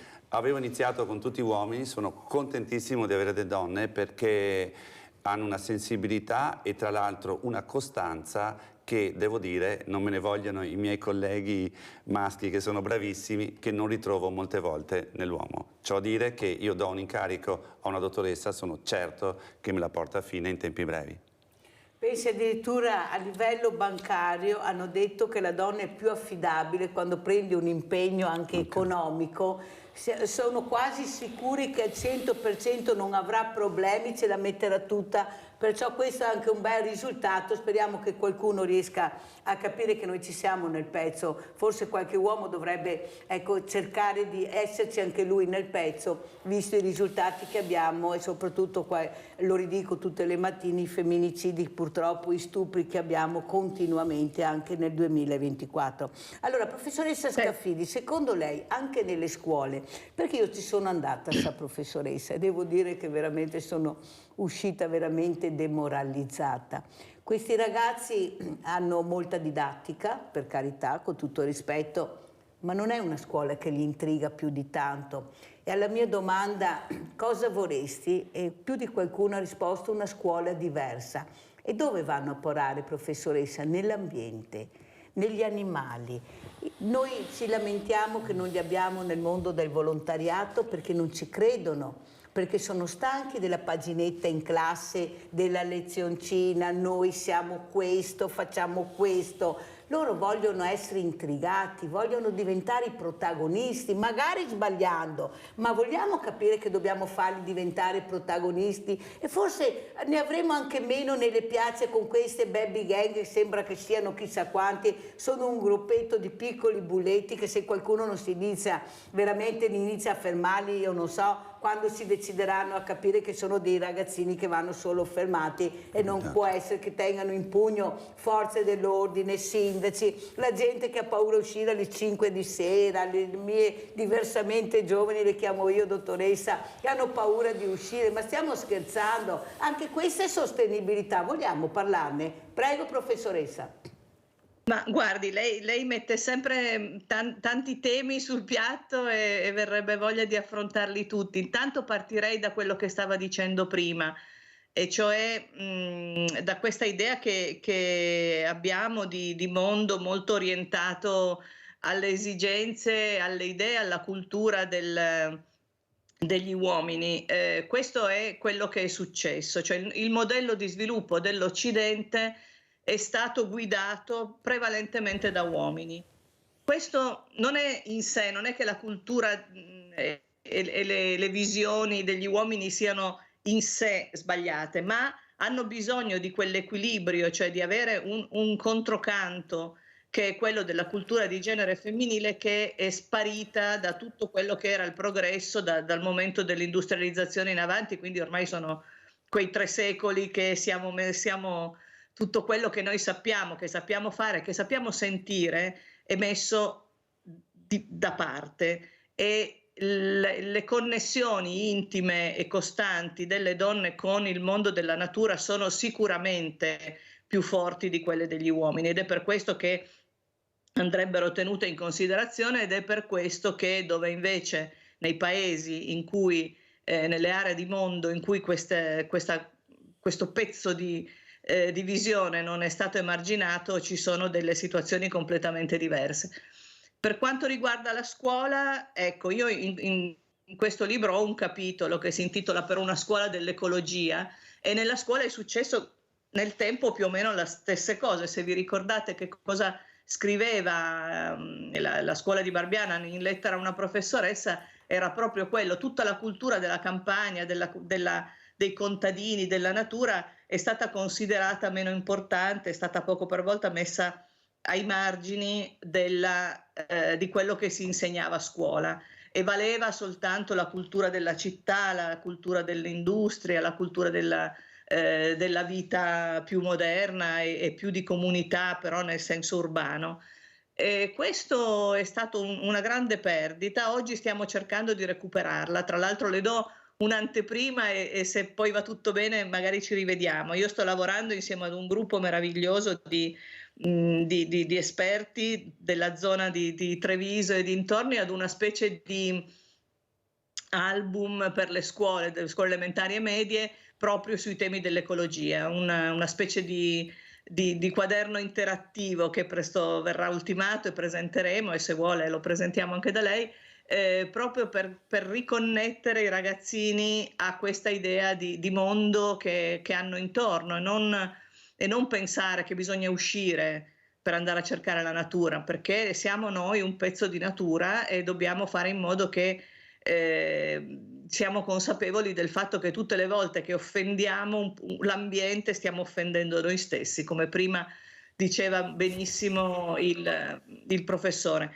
Abbiamo perso un po' questi contatti nelle ultime generazioni, ora li vogliamo ricontattare. Fanno bene i ragazzini che le incontra a dirle che vorrebbero una scuola più a contatto con la natura, e credo che un po' per volta questo si raggiungerà, perché il livello di incompetenza e di ignoranza che c'è negli adulti contemporanei a proposito di ambiente, di natura, e appunto di come si fa la spesa, di come si mangia, di come viene prodotto il nostro cibo, di come devono essere trattati gli animali, di come deve essere protetta l'acqua, l'aria, eccetera, eccetera, ha dato dei risultati tremendi, e anche purtroppo, perché questi adulti... Dottoressa, passo una telefonata, se non mi cade la linea. Abbiamo Nadia da Treviso. Vai Nadia. Pronto? Giusy. Ecco, Giusy, ciao Giusy. Non potevo non salutare il dottor Berna perché ho avuto molto bisogno di lui anni fa, che si ricorda di me, credo. Dottor Berna, fammelo vedere, Mirella. Adesso te lo inquadrano, fammelo vedere, fammelo toccare, lo tocco io per te, eccolo qua, è vicino, tranquilla. Prego, dottor prego Berna, Giusy. la Botter. Sì, certo. Buongiorno. Una battaglia abbiamo fatto, una battaglia assieme al dottor Padovan. Certo. Una battaglia. Comunque va bene, abbiamo fatto un bel innesto e è stato bravissimo. La ringrazio. Grazie. E Buona. le auguro una buona Pasqua. Grazie Giusy, fa proprio piacere perché è una diretta che veramente tocca il cuore, le famiglie ricordano, le famiglie ringraziano, perché questi siamo anche noi. Bisogna dare l'opportunità anche di ringraziare e di vedere, però mi collego un attimo, prima di rispondere a Giusy, alla professoressa Scafidi, ma lo dico anche al dottor Berna, quello che mi è capitato una settimana fa. In un'azienda agricola arriva questo genitore, uomo, con questo bambino, dove su questa azienda ci sono tutti questi animali liberi, bellissimo. Questo bambino guarda questi animali, a un certo punto dice papà, guarda le galline. Papà guarda il bambino e dice ma non so mica se sono galline. Io guardo sto genitore, anche perché erano galli, avevano la cresta, come che diciamo noi altri, aveva cresta, e guardo sto genitore e mi è venuto spontaneo di dire a voce alta, povero sto bambino con questo genitore. Ma si rende conto, professoressa Scafidi, cosa, questo, e allora papà, cosa sono se non sono galline? Cioè, non ci siamo, guardate che non ci siamo, proprio poveri bambini. Se poi diventano baby gang, cioè andiamo a vedere questi genitori. Allora, dottore, come commenta quello che ha detto la professoressa Scafidi, ma soprattutto anche queste persone che veramente ringrazio, perché è importante, vuol dire ricominciare a vivere, non è mica così semplice. Prego. Certo. Allora, io ho molto apprezzato il progetto della professoressa sulle scuole. E a tale proposito dico che da anni noi andiamo sulle scuole perché se abbiamo capito anche dalle testimonianze che la chirurgia plastica fa bene, ma la chirurgia plastica e la chirurgia estetica fatta male, fa male. E fa male soprattutto alle nuove generazioni, ai giovani. Quindi quello che noi ci proponiamo di fare è di fare culturizzare e spiegare bene quali sono anche i rischi di un intervento magari estetico fatto a una persona che non lo può ricevere, magari che ha un dismorfismo e quindi si vede brutta in ogni caso o si vede eccessivamente grassa quando grassa non lo è. E l'età adolescenziale è importantissima. Devo dire anche che parlando di chirurgia plastica andiamo, e informandoli bene, andiamo a togliere il format del chirurgo plastico che fa solo seni e sederi, certo, per non usare un altro termine, che non è così. La chirurgia plastica è una scienza antichissima, è la prima chirurgia che nasce e nasce per esempio per correggere le amputazioni del naso, perché era la forma in cui punivano quelli che avevano fatto un reato, perché il naso era una zona che non si poteva nascondere e quindi questi indiani inventarono il lembo indiano e poi gli italiani il lembo italiano, che è il nostro simbolo della Società Italiana di Chirurgia Plastica, perché è proprio la ricostruzione del naso. Quindi è una scienza assolutamente nobile. Se pensiamo poi che ha avuto il suo esordio importantissimo col primo reparto in Italia per curare i malati che venivano dal fronte di guerra, cioè nel 1918. Quindi ragazzi di 18 anni, essendo una guerra di trincea, quello che veniva colpito era il viso. Per cui il primo ospedale dei mutilati del viso, che l'attuale Niguarda, fu lo primo ospedale di chirurgia plastica. Ecco, quindi quando io spiego queste cose ai ragazzi sono assolutamente naturali, sono assolutamente innamorati. Dico naturale perché la professoressa ha citato la natura e la cosa migliore che noi dobbiamo fare, non dobbiamo inventare assolutamente nulla, perché un bel seno, un bel naso, un bel corpo è un seno armonico e chi dà l'armonia? La natura.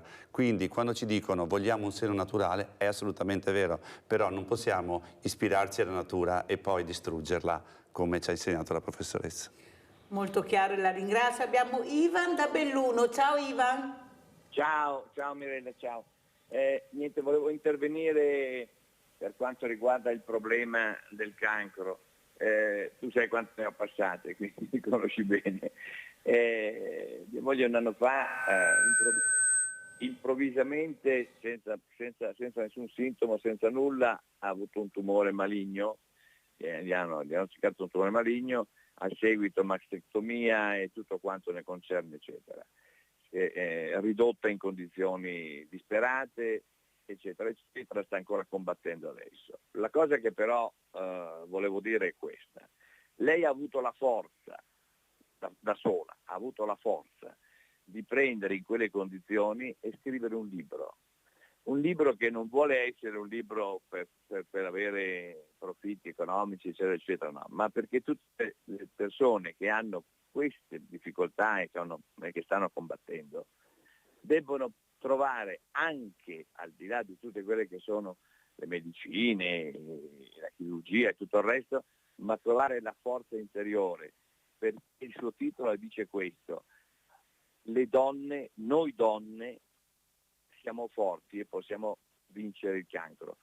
Il discorso della luna che diceva il professore prima, bellissimo, è una cosa stupenda, perché vivendo un anno insieme fuori dentro l'ospedale, ti puoi immaginare che razza di vita possa aver fatto, e sempre, e che continua tuttora. Ho conosciuto tantissime donne e ho visto proprio che tutte quante cercano questa luna, che non è quella che ha fatto vedere adesso il professore per loro, ma quella è una luna importante, cioè far capire e dire: potete tornare ad essere meglio di prima, dovete avere la forza veramente di combattere. Lei ha avuto la forza di scrivere tutto questo in un libro che uscirà a breve, e avrò anche il piacere di presentarlo anche lì se vuoi, se ti farà piacere, perché le donne possono e debbono capire che la forza principale, al di là delle medicine e tutto il resto, è dentro di loro, e con la loro forza possono combattere quel maledetto cancro che è un diavolo bestiale. Grazie Mirella di avermi dato la possibilità di dire questa cosa per mia moglie.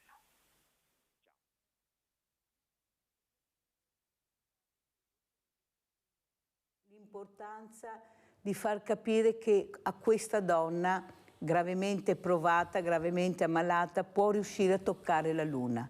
Questa donna che riesce a staccare la spina, ecco, scrivendo, ma può essere dipingendo, può essere anche facendo delle bellissime passeggiate in mezzo alla natura, e che questo uomo capisce. Ecco, forse se riusciamo, dottor Berna, a fare questo passo, veramente a far capire che l'uomo deve supportare. Io non posso avere una malata di cancro qui che dice: mio marito, quando ha saputo, e non più giovanissima, che avevo questo cancro, mi ha lasciato. Mi ha detto: non sono in grado di seguirti, non ce la faccio. Pensate, questa donna, ripeto, non più giovane, che ha dovuto rimboccarsi le maniche, trovare un altro lavoro, continuare a combattere il male, però sperando di trovare la luna. E questa luna la può trovare solo incontrando un'altra persona, e qua non parlo di sesso, un'altra persona che può fare questo. Può essere anche il professor Berna con la sua squadra. Tante cose possono riuscire a far sì che questa donna un po' alla volta veramente riesca a trovare la luna. Prego, professor Berna. Allora, bellissima testimonianza di questo uomo, intanto perché è uomo, sì. E è abbastanza frequente che queste pazienti poi scrivano perché sentono il bisogno proprio di fare outing di quello che è successo e di condividere la loro cosa, e questo le rende guarite in tutti i sensi. Poi se si vedono guarite, o soprattutto dal tumore, ma anche esteticamente, la cosa è compiuta. Mi piace perché avete citato appunto la figura maschile, è importantissima, e a tale riguardo, per sensibilizzare proprio l'argomento ricostruzione, l'argomento seno, durante il prossimo Ottobre Rosa, il 16 ottobre, ci sarà un Bra Day. Cos'è il Bra Day? È la giornata internazionale dedicata alla ricostruzione mammaria, alla sensibilizzazione.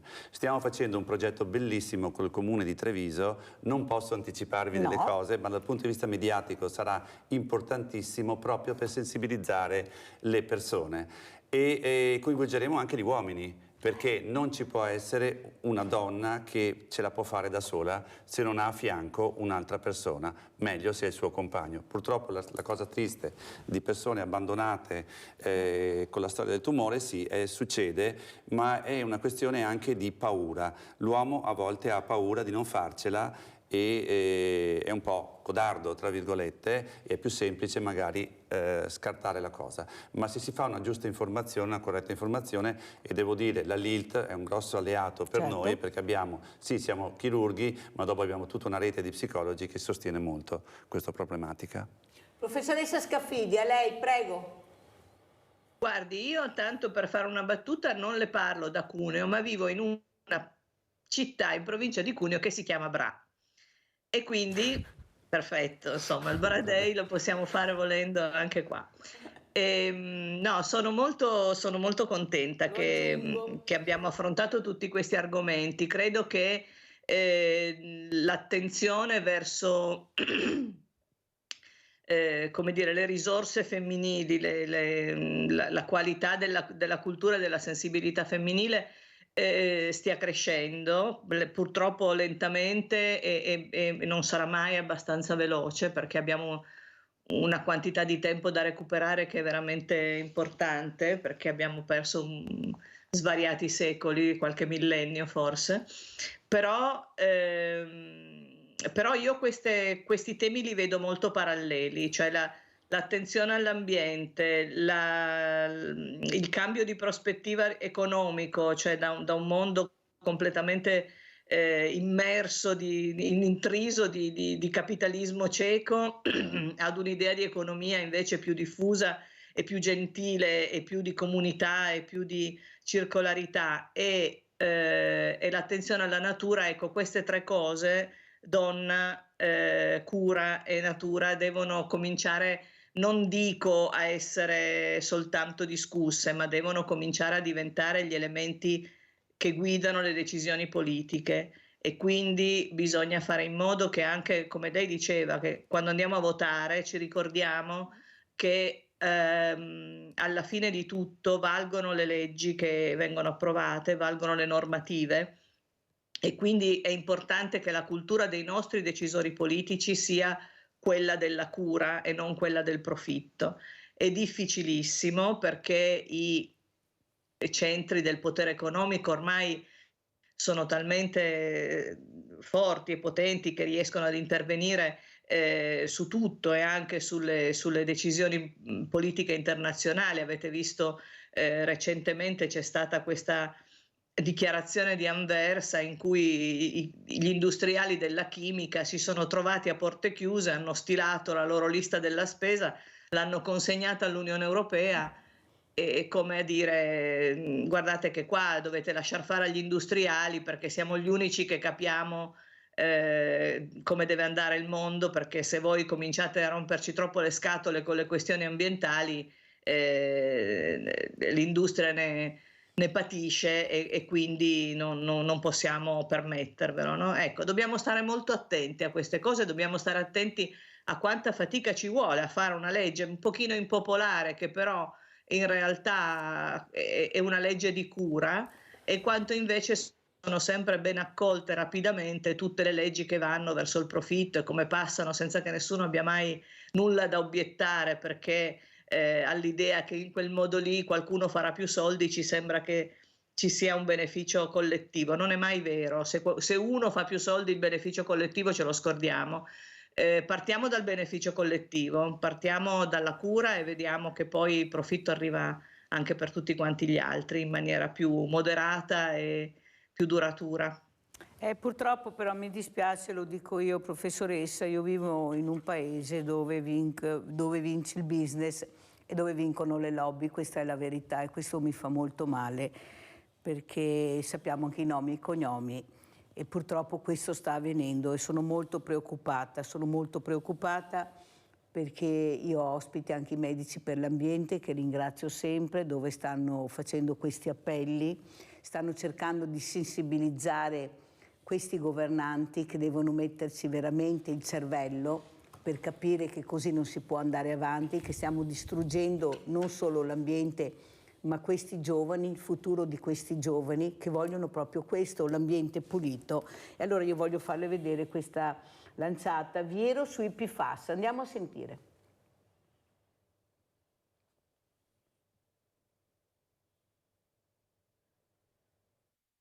Diciamo che quando ci sono queste situazioni sono seguite ovviamente dal Comune, ma in realtà anche da ARPAV e ULS, che fanno squadra appunto per cercare di risalire da dov'è la fonte che può generare appunto queste sostanze che sicuramente non vanno bene, anche se la situazione non è allarmante ed è appunto sotto controllo. Lei mi dice l'indagine è in corso, che cosa emerge? È chiaro che risalire ai punti di eventuali emissioni di queste sostanze non è sempre semplice, bisogna capire le correnti come si muovono, quali sono le eventuali fonti di emissione rispetto a questa sorgente, ma credo che insomma la situazione possa essere messa in sicurezza, sotto controllo nel giro di qualche mese. Mi sento di rassicurare i cittadini, è giusto che ci sia una forte sensibilità rispetto a queste tematiche, il territorio veneto, soprattutto la parte ovest del nostro territorio è rimasta scottata appunto dai PFAS, il caso Miteni ovviamente fa scuola ed è giusto porre la corretta attenzione su queste tematiche. Il Comune ovviamente è sempre a disposizione, ma devo dire la verità che c'è massima collaborazione e trasparenza anche da parte di ARPAV e di ULS. Allora, tanta disponibilità da parte di tutti, però io tempo fa mettevo la canzone Parole, parole, parole, forse se vediamo anche qualche fatto importante non sarebbe male, è un momento di agire, non di parlare, perché non è che abbiamo tutto questo tempo e questi giovani abbiano veramente la forza di riuscire a superare anche i tanti paletti, tanti ostacoli che stanno avendo nella loro strada e questo mi fa molto male, sta passando un messaggio che i giovani non hanno voglia di lavorare, i giovani, non alcuni giovani, i giovani non hanno voglia di lavorare, non hanno voglia di fare niente, vogliono la luna subito, immediatamente, mentre non è così. Noi abbiamo un mondo giovanile che è meraviglioso, guardate che io li frequento e se riuscite veramente a entrare ecco, in quell'essere che è un riccio chiuso perché non si fida più, non è che non vogliono parlare, è che non si fidano più perché li avete fregati, li abbiamo fregati e loro l'hanno capito. Dottor Berna, cosa dice?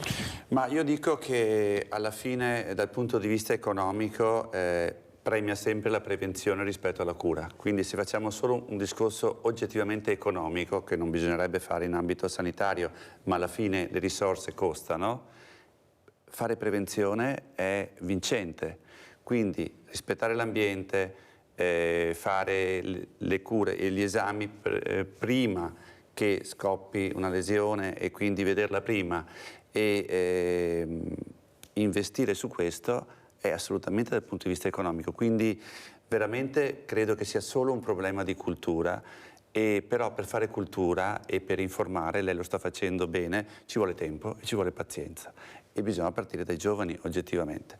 E sono d'accordissimo con lei che non è vero che i giovani non abbiano voglia di fare, io ospito gli studenti in medicina e gli dico sempre il mio studio è aperto perché loro mi portano le novità. E i miei collaboratori sanno che una frase non mi piace e non voglio mai sentirla dire, si è sempre fatto così.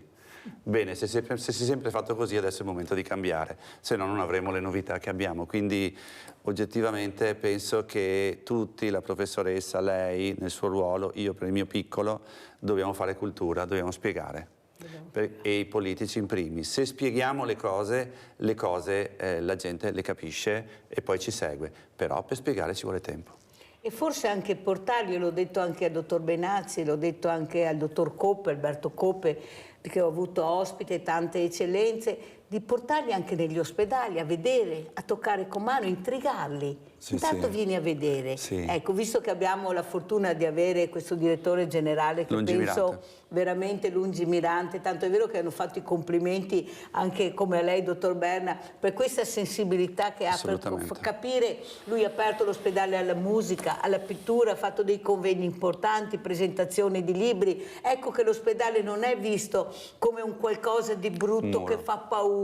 Le sale operatorie si sono aperte e noi non abbiamo più la paura quando passiamo davanti chissà cosa ci sarà dall'altra parte, perché abbiamo visto, sono entrate le telecamere, ecco la paura, professoressa Scaffidi, che però ancora in parte diciamo regna sovrana perché qualcuno non vuole investire contro la paura. Ecco, cosa dice? La paura di questo giovane, di alcuni giovani, di uscire di casa perché non trovano più l'ambiente che vorrebbero. Parliamo anche di questo, perché noi abbiamo la fortuna di vivere a Treviso. Io avevo un criminologo ospite l'altra sera, ha visitato Treviso, ha detto io non pensavo di vedere una città così bella, pulitissima, tranquilla. Ecco, lo dico a quelli che dicono oh Treviso per carità. Ecco, andiamo assieme. No, certo. Abbiamo passeggiato in lungo e in largo, problemi zero. Allora capite che sta diventando veramente importante dare dei messaggi positivi anche a questi giovani. Prego, professoressa.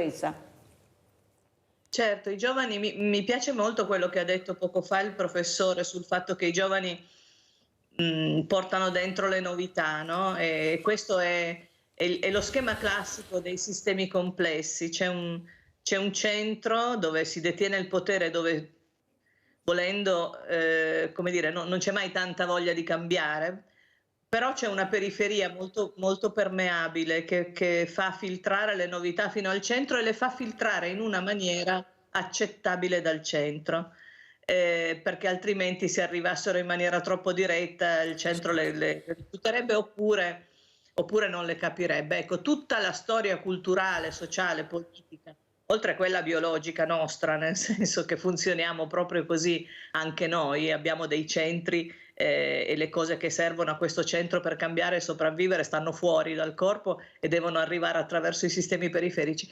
Tutta la nostra storia è fatta in questo modo. Oggi questo mondo così orientato dall'idea del capitalismo tende a maltrattare le periferie.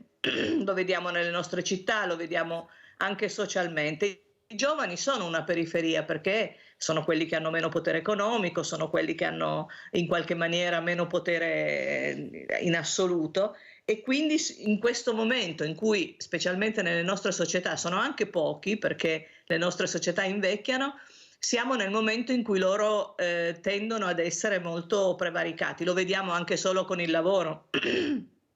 È assolutamente legale assumere una persona per 6 mesi, dargli 600 euro al mese facendo fare tempo pieno, chiamandolo tirocinio di formazione e quando la formazione è finita lo mandi via e ne chiami un altro e gli rifai la formazione. Questa nella logica dell'impresa sarebbe una follia perché tu non formi una persona per fargli capire come deve lavorare da te e poi te ne liberi, ma siccome è sproporzionato quanto poco lo paghi, allora ti conviene continuare a fare questa cosa facendo finta di fargli formazione, perché molto spesso sono lavori in cui una settimana di formazione basta avanza, non c'è bisogno di fargliene fare 6 mesi per capire come mettere le cose negli scaffali, e poi lo mandano via. Allora noi continuiamo a prevaricare legalmente sui giovani, ad avere tutte queste forme di prepotenza che autorizzano il maltrattamento e poi ci stupiamo se sono, come dire,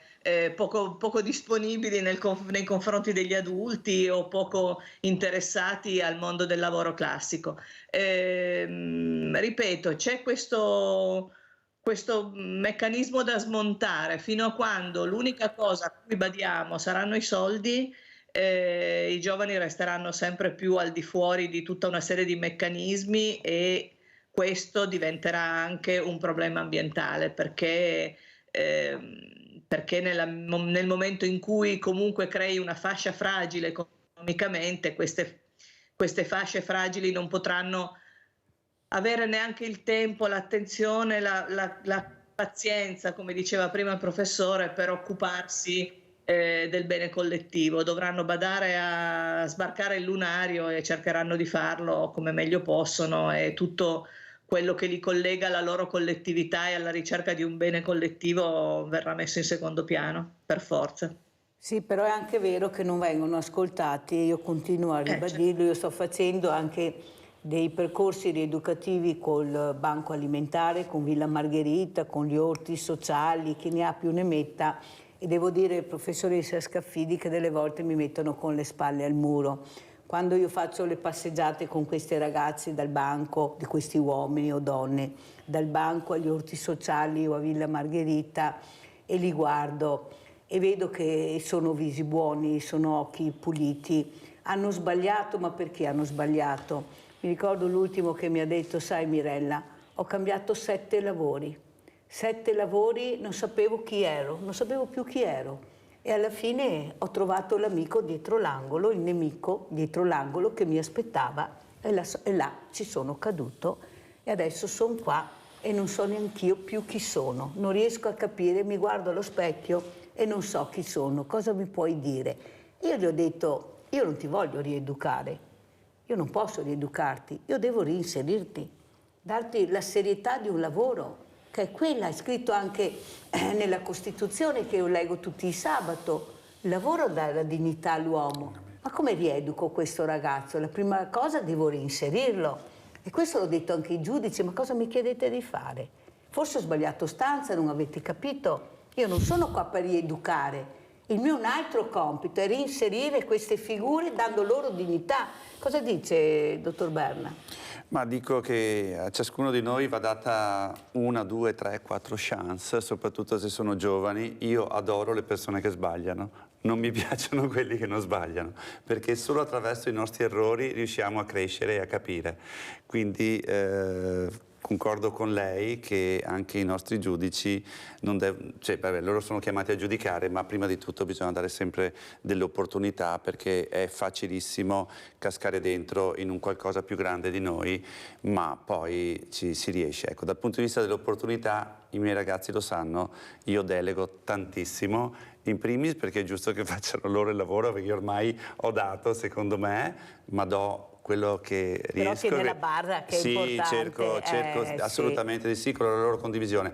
Però non sono passati i tempi dei baroni, dei chirurghi che addirittura nascondevano, non facevano vedere, non facevano imparare. Il nostro è un lavoro artigianale, se tu lo vedi lo impari, e non ci sono dei geni. Ci sono e deve essere condiviso? Assolutamente sì, ma è una questione anche di sopravvivenza. Sandra da Padova, ciao Sandra. Ciao Mirella e buongiorno ai tuoi ospiti. Io sono d'accordo con quello che ha detto la dottoressa in collegamento, perché è vero, tutto quello che ha detto io concordo al 1000 per 1000. Poi volevo dire una cosa per la prevenzione di fare gli esami. Allora, io sono una invece che va a farsi gli esami, ho fatto tutto, perché l'ospedale di Padova devo dire che è un'eccellenza. Io non ho niente da dire, ho fatto mammografia, ho fatto tutto. È chiaro che c'è una paura interna, visto l'età, che magari, mamma mia, ho questo o quest'altro, però lo devi affrontare, perché solo sapendo cosa hai, se stai bene o se hai una piccola magagna, la curi. Poi c'è la paura, c'è anche un discorso di cultura, è vero, perché io ho un'amica che ha la mia età, lei non fa niente. E io gli ho detto: ma scusa, a un certo punto una mammografia non la devi pagare perché c'è l'ULSS che te la fa, l'ho fatta io 1 mese e mezzo fa. Devi andare a farti gli esami del sangue ed è una routine. Cioè ci sono degli esami che sono scritti, diciamo, nel curriculum di una persona della vita. E invece lei ha detto: ah no, io non voglio sapere niente, no, meglio così, se devo morire, devo morire. Cioè è una cultura arcaica. È inutile che andiamo a discutere. No, è vero quello che dici. È inutile dire. Poi volevo anche mettere in evidenza una cosa, Mirella. Io l'altra sera facevo zapping con Rete Veneta. Veloce Sandra, perché devo chiudere. No, allora, chi va negli studi privati può chiedere il rimborso. È chiaro che se uno ha un reddito di 100.000 euro all'anno o 50, quello che è, non gli danno il rimborso. Però all'ULSS si informino dal medico di base, devono fare un ricorso, il ricorso gli dà i soldi indietro di una visita che può essere oculistica, può essere di qualsiasi genere. Allora perché non c'è una pubblicità, diciamo così, visto che siamo ormai pieni di pubblicità da tutte le parti, di questa cosa che è molto importante e dobbiamo saperlo da una rete 4 Giordano, che ha detto sta cosa. Beh, l'ha detta anche il dottor Benacci l'altro giorno che avevamo in trasmissione. Sandra, devo chiudere, non ce la faccio, abbiamo forato, devo salutare anche gli ospiti. Grazie comunque Sandra delle riflessioni, ma abbiamo la fortuna di avere le eccellenze che vengono qua a Sveglia Verity, che io ringrazio sempre. Ad esempio volevo dire al dottor Berna che ho avuto il professor Silvio Grattini per ben 2 o 3 volte, il quale ci ha scosso. Avevo anche un'avvocata e nonché anche sindaca di un paese, ha detto: ma quando vi svegliate sapete che voi prendete i farmaci testati sugli uomini e non sulle donne? Volete svegliarvi e fare qualcosa? Volete capire che prendete troppi antibiotici? Perciò le informazioni ci sono, non è che non ci siano. Il problema è, come abbiamo visto sui Novax, che c'è chi vuole sentire e ascoltare le persone competenti, invece c'è il Minnovò combatta, il fai da te e questo. Ecco, come ci saluta dottor Berna, cosa vuole dire? Ma io voglio dire che ci sono stati dati dei messaggi positivi. Io sono sicuro che tutti quelli che ci hanno ascoltato li hanno colti, perché da parte sua e da parte della professoressa, spero da parte mia, c'è stata chiarezza, volontà di sintesi, e quindi credo che abbiamo investito bene quest'ora. Grazie al dottor Berna. Professoressa, come ci saluta? Prego. Vi saluto chiedendovi di fare sempre più attenzione a quello che mangiate e a come è stato prodotto. E anche i livelli minimi dei residui legali sono testati solo sugli uomini e non sulle donne nel cibo, quindi bisogna stare attenti a quello e al cocktail che poi tutto questo fa nel nostro corpo, perché non c'è modo quello invece di prevederlo. Bisogna fare sempre molta attenzione prima, prevenzione, come diceva prima il professore. Grazie mille per questo momento, vi faccio vedere se posso la copertina. Ce l'abbiamo anche noi, ce l'abbiamo professoressa, adesso lo facciamo vedere questa copertina del libro, ma soprattutto un'altra cosa io volevo dire, è facile dire professoressa mangiate bene, mangiate sano, mica così semplice. 1 litro di extravergine di oliva costa 15 euro. Io ho un banco solidale, se non prendessi col 5 per 1000 che vedete in sovraimpressione le cose buone da dare a queste persone che vengono, che non sono maiali, sono persone che hanno perso il lavoro, non sono barboni, famiglie intere, io devo comprarlo perché sennò darei solo dolci. Sa professoressa cosa arrivano? Tantissimi dolci, tutto il resto lo buttiamo la carne, buttiamo il formaggio, buttiamo via quintali, tonnellate di cibo tutto il giorno perché le ditte non vogliono distribuirlo. Questa è la verità, o lo distribuiscono in minima parte. Perciò lei capisce bene che questi poveri cristi con quei soldi, oppure non hanno un centesimo in tasca, dobbiamo andare a portare la borsa a casa perché non hanno neppure i soldi per l'autobus, capisce bene che qualcuno non sta ascoltando, visto che i banchi alimentari stanno aumentando e la povertà sta crescendo. Grazie professoressa Scaffidi, grazie molte, grazie al dottor Berna. Pubblicità.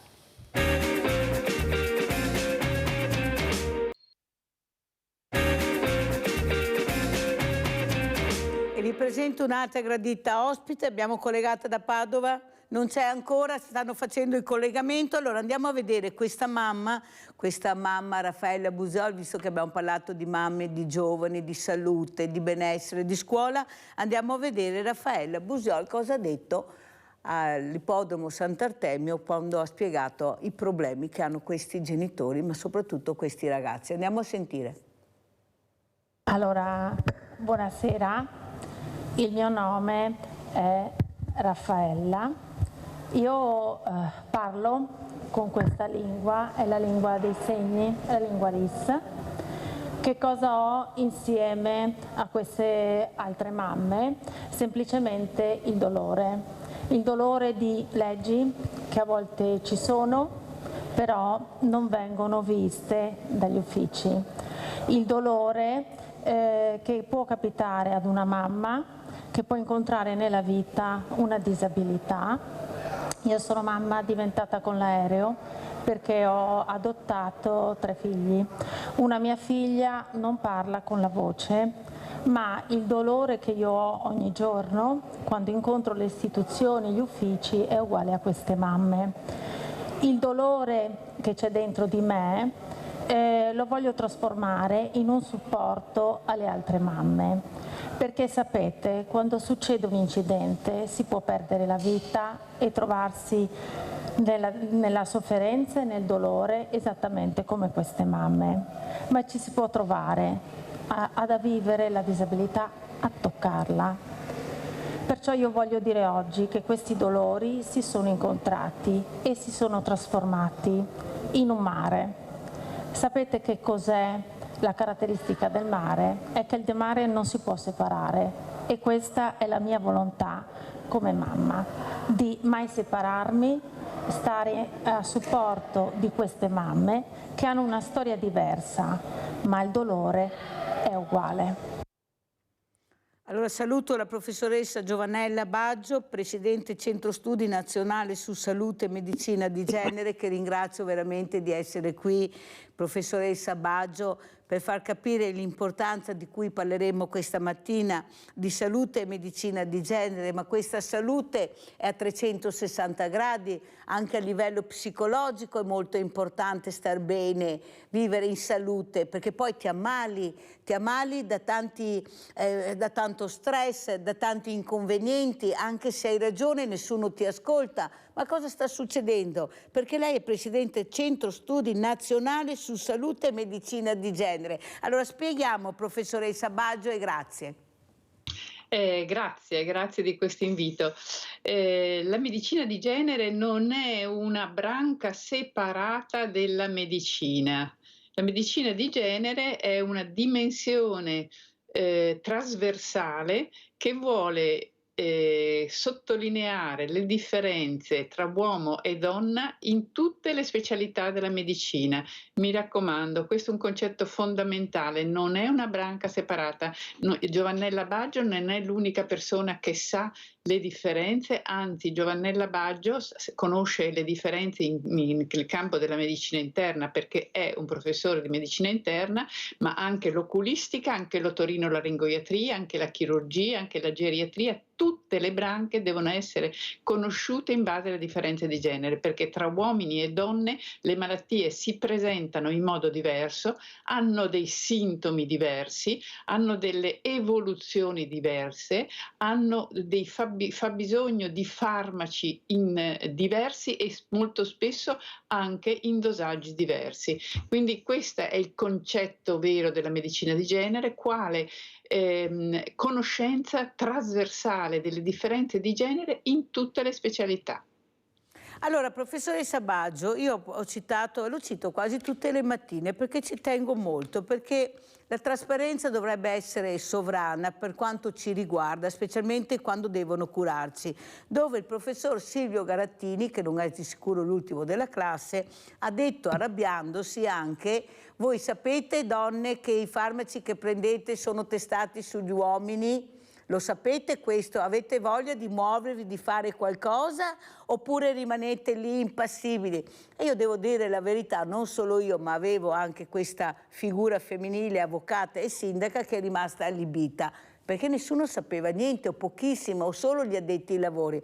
Non le sembra che anche questa sia una violenza di genere che subiamo anche noi donne, perché non ci spiegano, perché non si dicono, se non sei nei cerchi magici oppure nei tavoli importanti, questi tavoli generali, non sai mai niente. E invece è una cosa importante che dobbiamo sapere, perché questo silenzio fino adesso, ed è stato il professor Garattini che ha detto questo, chiedendoci di svegliarci nel vero senso della parola. Lei è donna, professoressa, come commenta questa esplosione del professor Garattini? È un'esplosione molto positiva e sempre molto efficace, perché il professor Garattini è un luminare nel campo della farmacologia, però questa sottolineatura, questa conoscenza di queste differenze di genere, soprattutto di poco studio della donna, noi lo sappiamo già da 10-15 anni. Io ho cominciato a lavorare in questo campo nel 2006 e già si cominciava a urlare questa necessità. i passi sono stati fatti troppo lentamente, perché capisce, la donna è più difficile da studiare perché è variabile nella sua fisiologia, nella sua, nell'azione dei vari ormoni, è ciclicamente variabile, per cui facciamo scomodo ai ricercatori, ma perfino gli animali da esperimento femmine sono poco studiate, perché la ciclicità delle femmine fa sì che non si può fare la glicemia il 5 di marzo a tutte le tutti i topini, diciamo, quindi fa un po' specie questo che sto dicendo. La ricerca sugli animali da esperimento, ma anche sulla donna, è molto più costosa, e questo ha fatto sì che per anni sia stata condotta la ricerca dei farmaci su animali da esperimento maschi e su uomini quarantenni, cinquantenni di 70 kg, per cui veramente la maggior parte dei farmaci non è sperimentata sulle donne, e abbiamo delle necessità farmacologiche differenti, abbiamo per esempio anche delle necessità di dosaggio differente, e per questo siamo agli albori. Solo adesso, da poco, si comincia a avere la costrizione, la dico proprio così, dalle agenzie regolatorie di immettere negli sperimentazioni, nei cosiddetti trial farmacologici, un ugual numero di uomini e donne, cosa che è stata fatta per esempio per i vaccini anti-Covid. Molto chiare, la ringrazio. Ci tenevo tanto a confrontarmi con lei, professoressa Baggio, perché so che è un tema che le sta a cuore, ma sta a cuore anche noi, e forse questa informazione indiretta che è arrivata, che è diventata poi diretta, mi ha fatto molto piacere. Vuol dire che il professor Garattini ha tutta l'intenzione di stimolarci, di andare avanti, lo dico anche a lei. Ecco, l'avrò ospite fra poco perché ritornerà volentieri, perché è molto importante sapere ed avere la trasparenza anche su quello che prendiamo, che sono i farmaci, che forse ha detto ne prendete anche troppi, compresi gli integratori. Adesso io la lascio respirare, perché saluto Giannino Venerandi, segretario sindacato Silba, Associazione Italiana Imprese e Intrattenimento, di essere qui con me. Grazie. E la ringrazio perché spero di fare qualcosa con lei. E perché? Perché adesso le farò vedere un video, non so se lei era a conoscenza, se l'ha già visto, ma voglio commentarlo assieme. Partiamo con il video della Polizia Locale di Treviso, che ha portato qui a Sveglia Veneti in anteprima, e poi sentiremo cosa ha detto il dottor Antonio Foiadelli, già procuratore a Treviso, già capo della Procura di Treviso, in merito a questo video. Andiamo a vedere. Allora, pronti per la seratona? Dai, andiamo.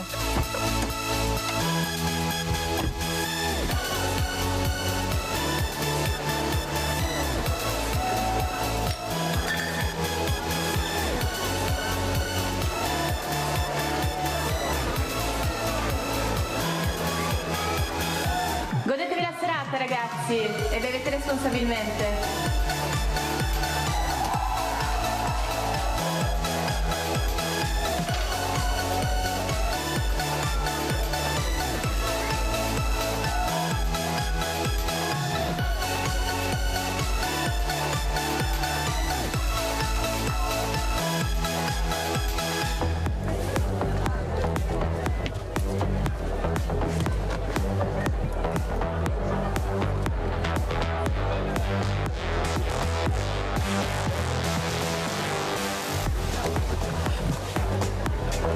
Mi vengo a guardare.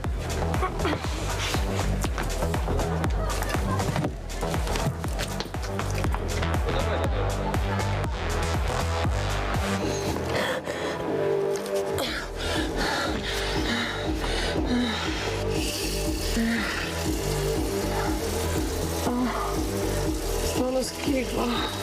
Anche la tua maglia. No. Oddio, mi sono vomitato addosso. No, non posso restare così. Devo andare a casa. Robby, non mi sento bene. Vomiti anche te? Oh, ma che è? Mi gira tutto. Dai, stai seduto che ti passa. No, devo andare a casa. Sì, poi ti vedono così, sei finito.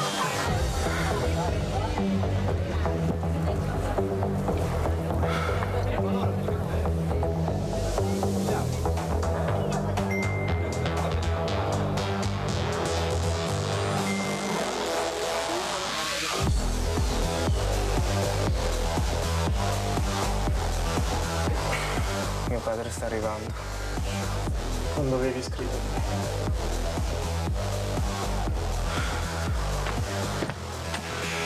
Devo andare a casa. Ti ci metti anche te adesso?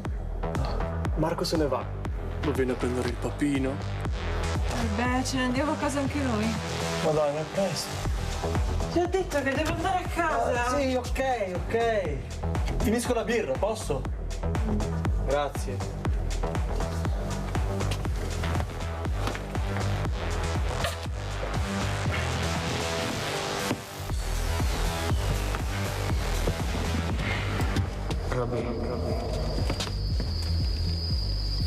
Robby, ce la fai a guidare?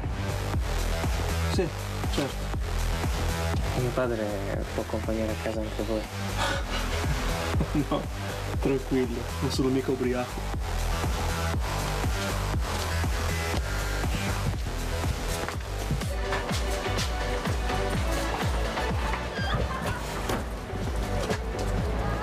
Puoi venire con me se vuoi.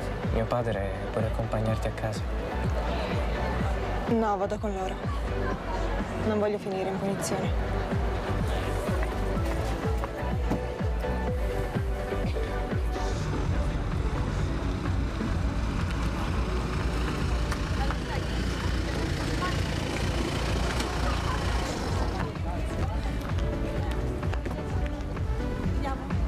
Oh, stai bene? Su. Sei ubriaco? Oh, quanto cavolo hai bevuto per ridurti così,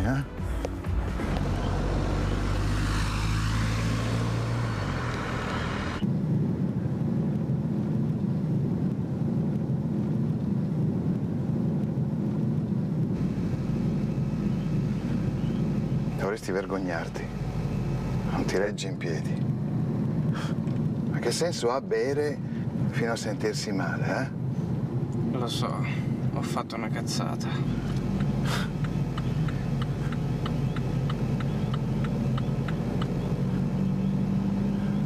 Almeno hai avuto il buon senso di chiamarmi per farti venire a prendere.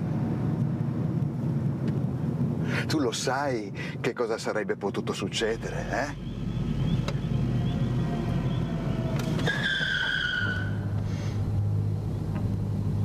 Oddio, è la macchina di Robby.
Questo filmato che abbiamo appena visto, io lo trovo fatto benissimo, ma non solo noi dovremmo vederlo, io addirittura renderei obbligatoria l'entrata e l'uscita di ogni discoteca, perché occorre continuamente rammentare a coloro che detengono e non se ne rendono conto in mano, potenzialmente tengono in mano la vita altrui, che occorre riflettere quando ci mettiamo alla guida. Ti ho invitato apposta. Allora ne parleremo adesso con Giannino Venerandi, che non è molto d'accordo in parte su quello che ha detto il dottor Antonio Foiadelle, che è già stato procuratore a Treviso, a capo della procura di Treviso. Prego Venerandi. Allora, il tema è sicuramente attuale, ma come si diceva poco fa, è un tema che è sempre vivo da tanto tempo. Noi non è che non ci rendiamo conto di cosa abbiamo in mano, come ha detto il procuratore, anzi ce ne rendiamo molto ben conto, tant'è vero che abbiamo sempre organizzato iniziative di vario genere con le autorità, appunto. Una di queste, tra le più importanti e recenti che abbiamo fatto, è stata nel dicembre 2019, assieme alla Regione Veneto e il Comune di Spresiano. Proprio siamo partiti da Spresiano, fuori del locale, dove abbiamo organizzato un incontro con autorità, genitori, con ragazzi, e vi abbiamo anche invitato, oltre ad altre emittenti, per far conoscere questa iniziativa, che era quella di mettere fuori dei locali delle macchine accidentate, che era già stato comunque utilizzato questo, diciamo, cliché ancora i primi anni 2000, ma l'abbiamo ripreso e assieme appunto al governatore Zaia l'abbiamo rinnovato dandogli un nome nuovo. Si chiamava Occhio e si chiama Occhio alla Vita, con 2K, proprio in maniera anche un po' volutamente fuori dalla grammatica corretta, per richiamare ancora di più l'attenzione. Occhi alla Vita significa appunto state attenti, venitevi a divertire, ma quando salite in macchina dovete essere coscienti. Allora, la responsabilità, come dicevo poco fa, è sempre individuale. La responsabilità è frutto di un'educazione, è frutto di valori. Poi quando ci si ritrova a far festa, in qualsiasi contesto questo vale. Può essere nel locale, può essere fuori da un bar, può essere fuori da una sagra, può essere fuori da una piazza. Quindi associare i drammi degli incidenti sempre ed esclusivamente a questo tipo di aziende troverei sbagliato. Anzi, direi aiutiamo questo tipo di strutture per favorire più che si può una buona educazione all'uso consapevole delle auto, perché quando si è all'auto, cioè si è in auto, si ha in mano un'arma, questo lo sappiamo tutti, ma di incidenti ne vediamo tutti i giorni, ne vediamo a qualsiasi ora. In stato di ebbrezza ci sono a tante ore, gente giovane ma gente anche non giovane, quindi possiamo dire che è un fenomeno che riguarda tutta la società nel suo complesso, con tutte le attività coinvolte, dai bar, dalle pizzerie, dalle osterie, dai ristoranti, dalle sagre, anche i locali di intrattenimento, i festival, quindi dove c'è aggregazione ci può essere anche questo tipo di problemi, senza trascurare il fatto che noi abbiamo anche affrontato, soprattutto in tempo di Covid, anche continue battaglie contro abusivismo. Ci sono dei posti, dei luoghi dove non c'è controllo, dove non ci sono regole, e lì c'è il Far West.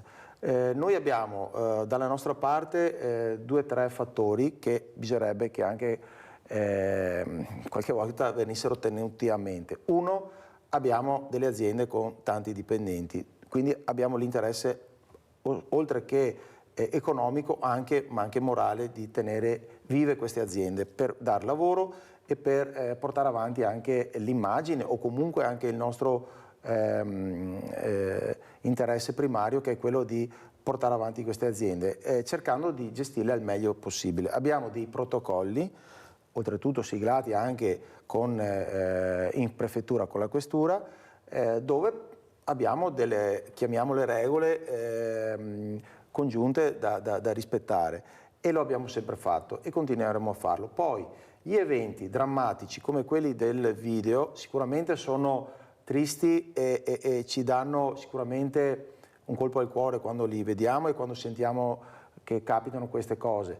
Ovviamente noi siamo sottoposti a un processo che è quello del fine serata, e quindi cosa vuol dire? Subiamo, parlando di incidenti che avvengono di notte ovviamente, perché come ho detto incidenti ne vengono fuori a tutte le ore, ma quelli che riguardano la notte, purtroppo noi siamo anche la parte finale della filiera, quindi chi va a fare aperitivo, chi va a fare la cena, chi va a divertirsi con gli amici può aver già avuto modo di consumare qualcosa. È già bello carico, diciamo, quando arriva. Ma questo può essere, no, non è detto che sia carico, non è detto, però può avere magari già cominciato a bere. Il problema invece che noi abbiamo notato è che da un po' di anni a questa parte, frutto anche di restrizioni che ci sono sempre state date a noi, invece di agevolarci a gestirle al meglio, ci sono state sempre date delle limitazioni. Limitando la nostra operatività si favoriscono altre situazioni, tipo quelle dell'autoconsumo. Quindi è successo che negli ultimi anni ci siamo accorti che i ragazzi, soprattutto quelli più giovani, si vanno a organizzare con l'alcol in macchina, quindi vanno nei supermercati, si comprano le bottiglie, magari bevono o prima o dopo di essere passati anche da noi, come vanno anche in altri posti, e poi può anche essere che succeda quello che è successo, ma questo è un tema che non è che riguardi esclusivamente solo noi. Come ho detto prima, riguarda l'educazione personale, la responsabilità personale, e noi su questo abbiamo sempre battuto chiodo. Oltretutto, e dopo chiudo, abbiamo anche, oltre a quell'iniziativa delle macchine accidentate, che oltre a quell'impatto visivo forte all'ingresso del locale e anche all'uscita, anche durante la serata noi si continuava a dare dei messaggi in quella direzione là, quindi del tenere alta l'attenzione e altre tipologie, tipo far vedere anche dei mini video, perché li abbiamo anche fatti vedere. Questo è un video troppo lungo, perché dobbiamo anche pensare che le persone vengono a pagare un biglietto per svagarsi, non però è che vengono... vede Venerandi, il problema non è dove mettere il video e quando, è che bisogna metterlo nei luoghi adatti. Certo, cioè certo. non va messo nella discoteca il video, il Io video va messo nelle piazze dove ci sono piazze pedonali soprattutto, Sì. dove la gente, che allora parliamo di persone di tutte le età, possono vedere anche questi effetti, perché ne basta trovare uno per distruggere la famiglia. Lei non l'ha visto, ma io avevo intervistato anche tutte le mamme, ed erano veramente tante, che hanno perso i loro figli con purtroppo incidenti stradali per vari motivi, tra le quali anche una mamma che ha perso il figlio ucciso da un poliziotto ubriaco, ne abbiamo anche parlato. E lei non si dà pace perché non arriva la giustizia, non si dà pace per tante cose, ma soprattutto quello che loro non riescono a capire è che per loro questa macchina appesa non serve. Abbiamo fatto vedere i video, non serve questa. Loro puntano invece a una giustizia più sicura, più concreta, più reale. Non è in quanto la macchina appesa, è che poi non c'è il dopo macchina. Però io adesso mi rivolgo anche alla professoressa Giovanella Baggio, perché un dato di fatto è che questi ragazzi, molti ragazzi, bevono troppo, fumano troppo, c'è la droga, c'è un malessere sociale che non riguarda tutti i giovani, perché io la smetterei di dire i giovani. Ci sono dei giovani che fanno uso di queste sostanze, ce ne sono altri di bravissimi, come ci sono genitori bravi e genitori meno bravi, meno attenti. Però il problema è attenzionare e far capire l'importanza della salute, di star bene, che non serve bere, non serve ubriacarsi per divertirsi, perché il nemico è dietro l'angolo. Anche voi non è che siate in grado di combatterlo, perché nessuno ha le armi per combattere questa cosa. Prego professoressa Baggio, cosa ne pensa di quello che abbiamo visto e delle parole di Giannino Venerandi? Prego. È un problema grossissimo. È un problema di nuovo anche che riguarda le differenze di genere, perché la donna, le ragazze, la donna in genere ha meno enzimi nello stomaco e nel fegato che rimuovono gli alcolici, quindi questo anche va conosciuto. La donna deve bere di meno perché ha proprio una capacità di eliminare l'alcol molto inferiore. Ma a parte di queste osservazioni mediche, a me viene da fare un'osservazione di tipo più psicologico-sociale. Io penso che oggi come oggi dobbiamo aiutare i genitori a impostare l'educazione dei figli su valori importanti, su valori essenziali della vita, e in modo tale che non scorrano a cercare divertimenti o modi per passare il tempo senza diciamo, dei paletti che li tengano radicati a quello che è il vero significato della vita. Quindi è un discorso molto lungo, molto difficile, perché dobbiamo aiutare questi genitori. È un mondo molto difficile quello nel quale viviamo oggi, e molto spesso i genitori lavorano tutti e due, hanno poco tempo e hanno difficoltà a seguire e a, come si può dire, radicare i significati della vita sui punti fondamentali. Allora i ragazzi alla fine si deprimono perché sono ragazzi già di partenza depressi, cercano il divertimento e non hanno modo di dosare questo divertimento. Ecco, questa è la mia opinione. È un'opinione importante, anche perché, professoressa Baggio, anche all'interno delle scuole dove io sono andata, c'è questa volontà di questi ragazzi anche di capire, c'è la volontà di stare attenti anche a certe situazioni, ma poi quando escono dalla scuola cosa offriamo? Perché là è il punto. Cosa offriamo anche per far capire loro che c'è anche un altro modo di impiegare la giornata? Non è che offriamo tutto questo ben di Dio, soprattutto anche sulle donazioni, perché io ho parlato anche a certi ragazzi cos'è la donazione degli organi. Non riescono a capire, nonostante le lezioncine che queste associazioni fanno in classe, l'importanza. E qualcuno ha detto forse se toccassimo con mano di più, ci facessero vedere di più, forse saremmo anche più intrigati a conoscere, perché loro avrebbero piacere anche di conoscere, però in maniera diversa, non con la lezioncina, perché poi dopo un quarto d'ora non si ricordano più niente e loro, a mio avviso, sono molto più avanti, si chiudono a riccio perché non riusciamo a capire il loro linguaggio, ma perché non li ascoltiamo? Allora cosa hanno fatto? Siccome non ascolti quello che dico, mi chiudo. Prego, professoressa. Sono argomenti veramente difficili ed attuali. Arrivo a dire che la scuola è quasi il posto nel quale il ragazzo si sente più sicuro, perché quantomeno ogni giorno ci sono questi rapporti interpersonali con i colleghi o con gli insegnanti, mentre al di fuori della scuola oggi i ragazzi hanno delle famiglie che sono un po' smembrate, ma non per colpa voglio dire degli adulti, per il fatto che ormai nelle famiglie lavorano gli uomini, lavorano le donne, hanno poco rapporto familiare oppure con amici al di fuori della scuola, e i ragazzi oggi sono depressi.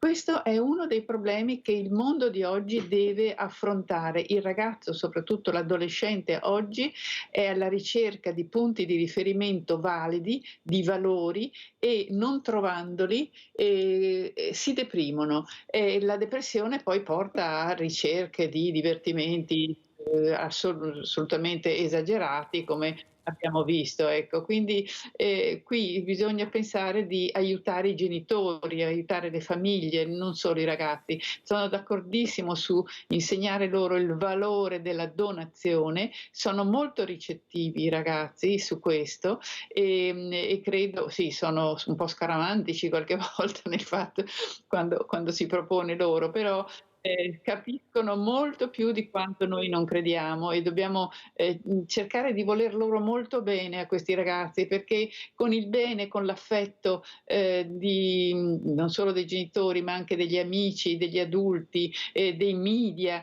si portano ad essere meno depressi e più portatori di valori e anche persone che riescono ad incarnarli questi valori. È importantissimo per me questo discorso.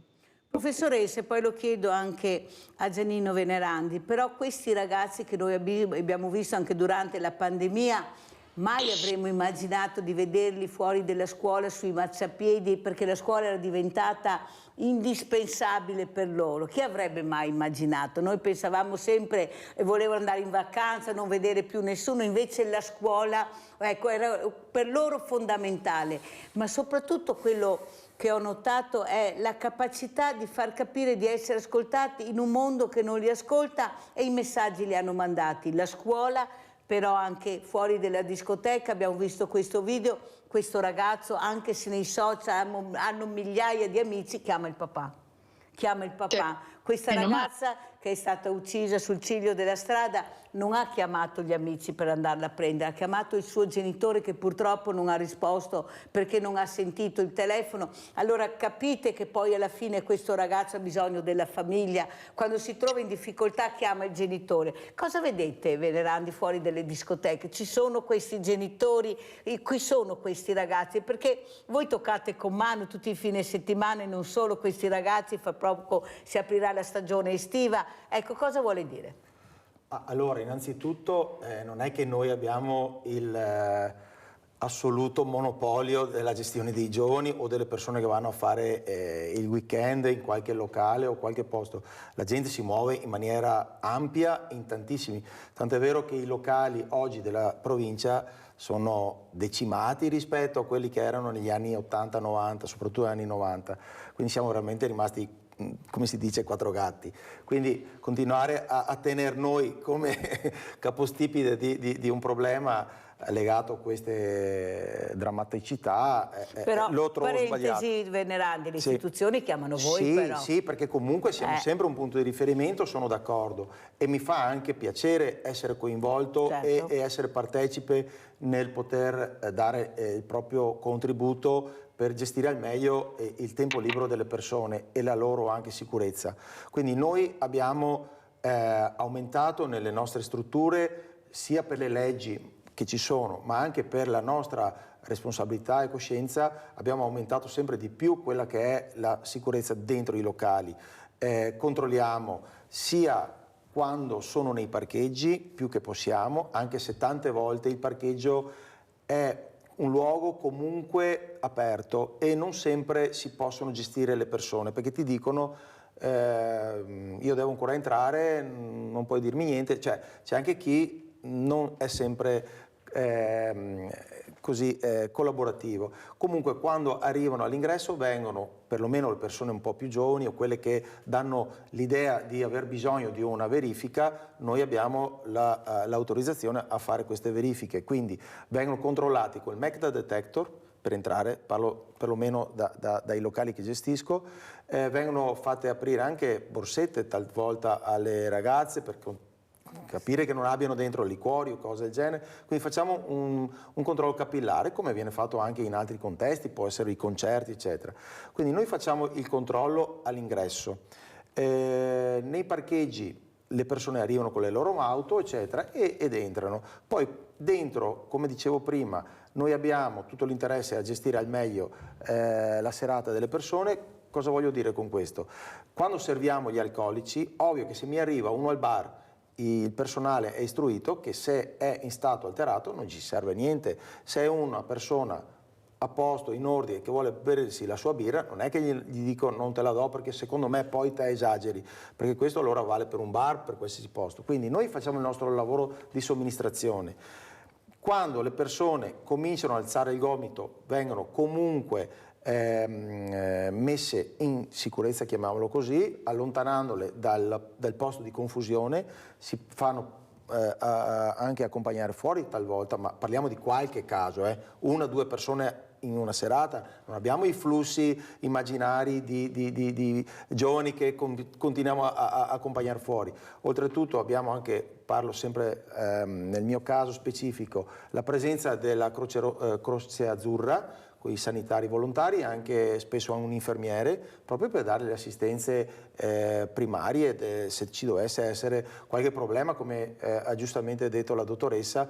Le ragazze, magari quelle più giovani, talvolta o perché il loro fisico non gli fa accettare bene l'alcol, o perché arrivano a digiuno, perché devono stare in linea, e questo è sempre stato dai tempi che ricordo, anche quando ero più giovane io, dovevano sempre venire a digiuno, quindi ovvio che una minima cosa poteva far scattare un'esagerazione. Allora, professoressa, ha sentito cosa sta dicendo Venerani? Infatti ho messo assieme, perché è importante quello che sta raccontando, è a digiuno, ma sti genitori a casa, mi scusi, ma ci sono o ci fanno? Perché non si riesce a capire dove questo ragazzo, questa ragazza è lui che domina la famiglia, è lui che decide cosa fare, è lui che decide se mangiare, non mangiare, se dormire, non dormire. Abbiamo degli esempi che sono terrificanti e questo vuol dire la salute del proprio figlio. Cosa dice, professoressa? Dico che siamo in un mondo in cui le famiglie sono troppo disgregate. Il fatto che lavorino tutti e due i genitori, il fatto che non esistono più orari per il lavoro, perché guardate che soprattutto chi lavora in proprio non ha assolutamente orari. I ragazzi sono soli a casa, se stanno a casa, e la solitudine dei ragazzi oggi degli adolescenti è gravissima. Il ragazzo oggi è solo, soffre di solitudine ed è depresso, per cui non sa bene cosa fare. E poi si va a cercare rilassamento, crede di andare a cercare rilassamento e amicizia dentro a questi locali dove spera di potersi divertire, di trovare. Mentre invece leggevo un articolo nel quale mi diceva che oggi la scuola è quasi l'unico posto di sicurezza del ragazzo, perché a scuola trova sempre l'orario, il professore, gli amici che sono più o meno bravi di lui, i contatti, e quindi bisogna agli insegnanti delle scuole che sono molto importanti in questo momento, perché è un punto di riferimento assolutamente unico per i ragazzi, e poi bisogna stimolare i genitori a essere più insieme, no? Essere in casa contemporaneamente non è non serve. Insieme vuol dire parlare, vuol dire confrontarsi, vuol dire farsi raccontare, vuol dire piangere insieme, vuol dire ridere insieme, e quindi la famiglia va molto aiutata in modo tale che torni ad essere il crogiolo di vita della persona umana. Abbiamo Mirella in linea da Riese Pio X. Ciao Mirella. Ciao Mirella, buongiorno a tutti. Adesso voglio dirvi una cosa. Siccome che questi ragazzi vanno a ballare, vanno alle sagre, bevono, perché ho visto io e mio marito che siamo andati a ballare in giro dappertutto, ho visto tante cose che mi fanno venire, guarda, non lo so. Comunque anche sulle sagre, bevono. Le ragazze di 16 anni non stanno in piedi, non camminano neanche perché sono ubriache. Un mio amico che ha la corriera che porta d'estate i ragazzi all'esolo mi ha detto un giorno che i ragazzi alle 4 del mattino sono tutti ubriachi, arrivano alla stazione delle corriere, i genitori ubriachi che aspettano i figli. Come è andata? È andata bene? Ecco, erano ubriachi, ma se io vedo mio figlio ubriaco gli dico, ma a che punto sei arrivato? Grazie Mirella, devo chiudere, se no non ce la faccio a salutare anche gli ospiti. Comunque sei stata molto chiara. Allora Venerandi, come commentiamo? Cosa bisognerebbe fare secondo lei anche con la scuola magari? Sì, allora intanto condivido le parole della professoressa che c'è un problema sulle famiglie. Prima cosa, e lo sappiamo da un bel po', proprio per i problemi sociali che stiamo vivendo da un po' di anni. Adesso abbiamo incentrato il problema spesso dei ragionamenti fatti sui giovanissimi, però ripeto, il problema è ampio, perché gli incidenti che io ho, parlando di incidenti che ho sempre a mente, sono anche legati a persone più adulte, non sono sempre legati ai ragazzi giovani. Che poi i ragazzi giovani crescano con una modalità un po' troppo, come dire, senza punti di riferimento importanti, è vero. Tant'è vero che io, per la mia esperienza, ho avuto la fortuna di una famiglia che mi ha responsabilizzato da piccolo, mi ha fatto anche lavorare, mi ha coinvolto, mi ha dato dei valori e se c'era anche qualche rimprovero ci stava. Probabilmente adesso subiamo che le nuove generazioni che arriveranno da qui a un po' di anni saranno in parte, sono, come ha detto anche lei prima, dei bravissimi ragazzi, perché io ne conosco, sono veramente eccezionali, però ne abbiamo anche parte di disorientati. E là dobbiamo puntare. È una costruzione che si fa col tempo, sicuramente la scuola ha il suo valore, però io vedo che i problemi che abbiamo noi, perché qua anche la signora adesso parla di chi viene fuori dai locali, ma se andate a vedervi appunto anche nelle spiagge, bevono in spiaggia, fuori dalle scuole bevono anche lì, bevono al pomeriggio, cioè è un problema che lega tutta la giornata e tutte le attività. E dobbiamo parlarne, Venerandi, questa insieme è la verità. Sicuramente certo. Ci si può aiutare, ma non è criminalizzando un settore che abbiamo risolto il problema. Sono perfettamente d'accordo. Professoressa Baggio, come ci saluta, un minuto per salutarci? Ma è un argomento talmente importante e fondamentale nella vita attuale che è difficile trarre delle conclusioni. Allora, prima di tutto, come ho detto prima, aiutare le famiglie, aiutare i genitori e poi cercare di indirizzare i ragazzi a associazionismo, allo sport, alle associazioni tipo civile, alle associazioni umanitarie, alle associazioni religiose. L'importante è che abbiano dei gruppi di amici al di fuori della scuola, della famiglia, e che non debbano rifugiarsi nel, tra virgolette, pseudo, chiamo io, divertimento che abbiamo visto prima, quali conseguenze può avere. Grazie alla professoressa Giovanella Baggio, Presidente Centro Studi Nazionali su Salute e Medicina di Genere. Grazie a Giannino Venerandi, Segretario Sindacato Silba, Associazione Italiana Imprese di Intrattenimento. Forse dobbiamo collaborare tutti assieme, ognuno mettere la propria goccia famosa nell'oceano e speriamo che funzioni bene. Grazie. Adesso andiamo a pranzo con la proposta di Mirella. Pomodori in bella vista. La scoperta del pomodoro ha rappresentato, nella storia dell'alimentazione, quello che per lo sviluppo della coscienza sociale è stata la Rivoluzione francese. Così Luciano De Crescenzo, nel suo inconfondibile stile, celebra la comparsa sulle nostre tavole del pomodoro.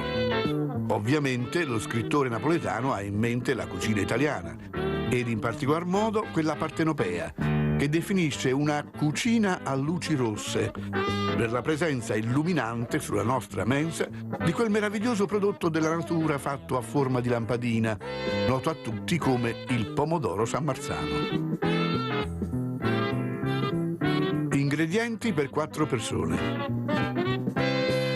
4 pomodori medi, una patata, 2 carote piccole, una scatola di tonno sott'olio, 100 grammi di piselli in scatola, un vasetto di maionese, olive bianche, olive farcite, sottaceti, sale. Lavate e mondate carote e patata.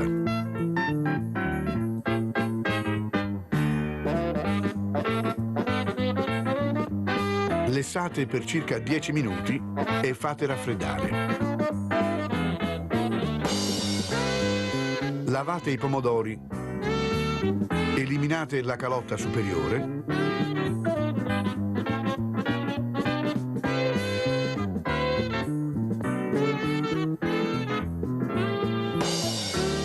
svuotate. mescolateli, salateli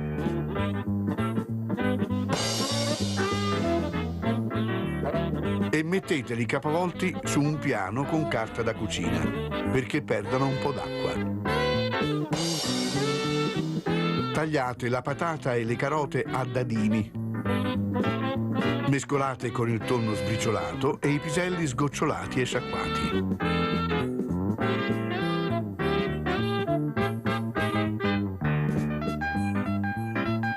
Di questi tenete a parte una cucchiaiata.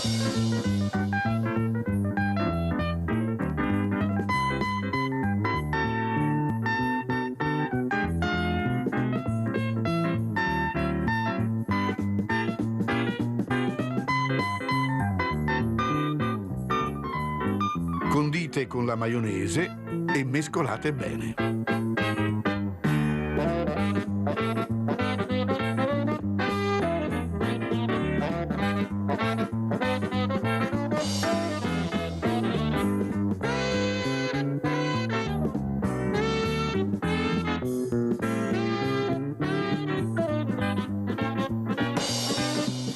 Riempite con questo composto i pomodori.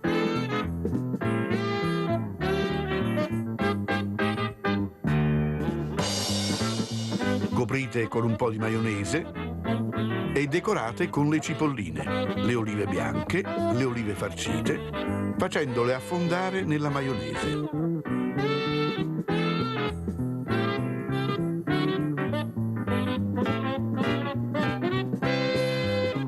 Mettete in frigo per farla rassodare di più e servite freddo.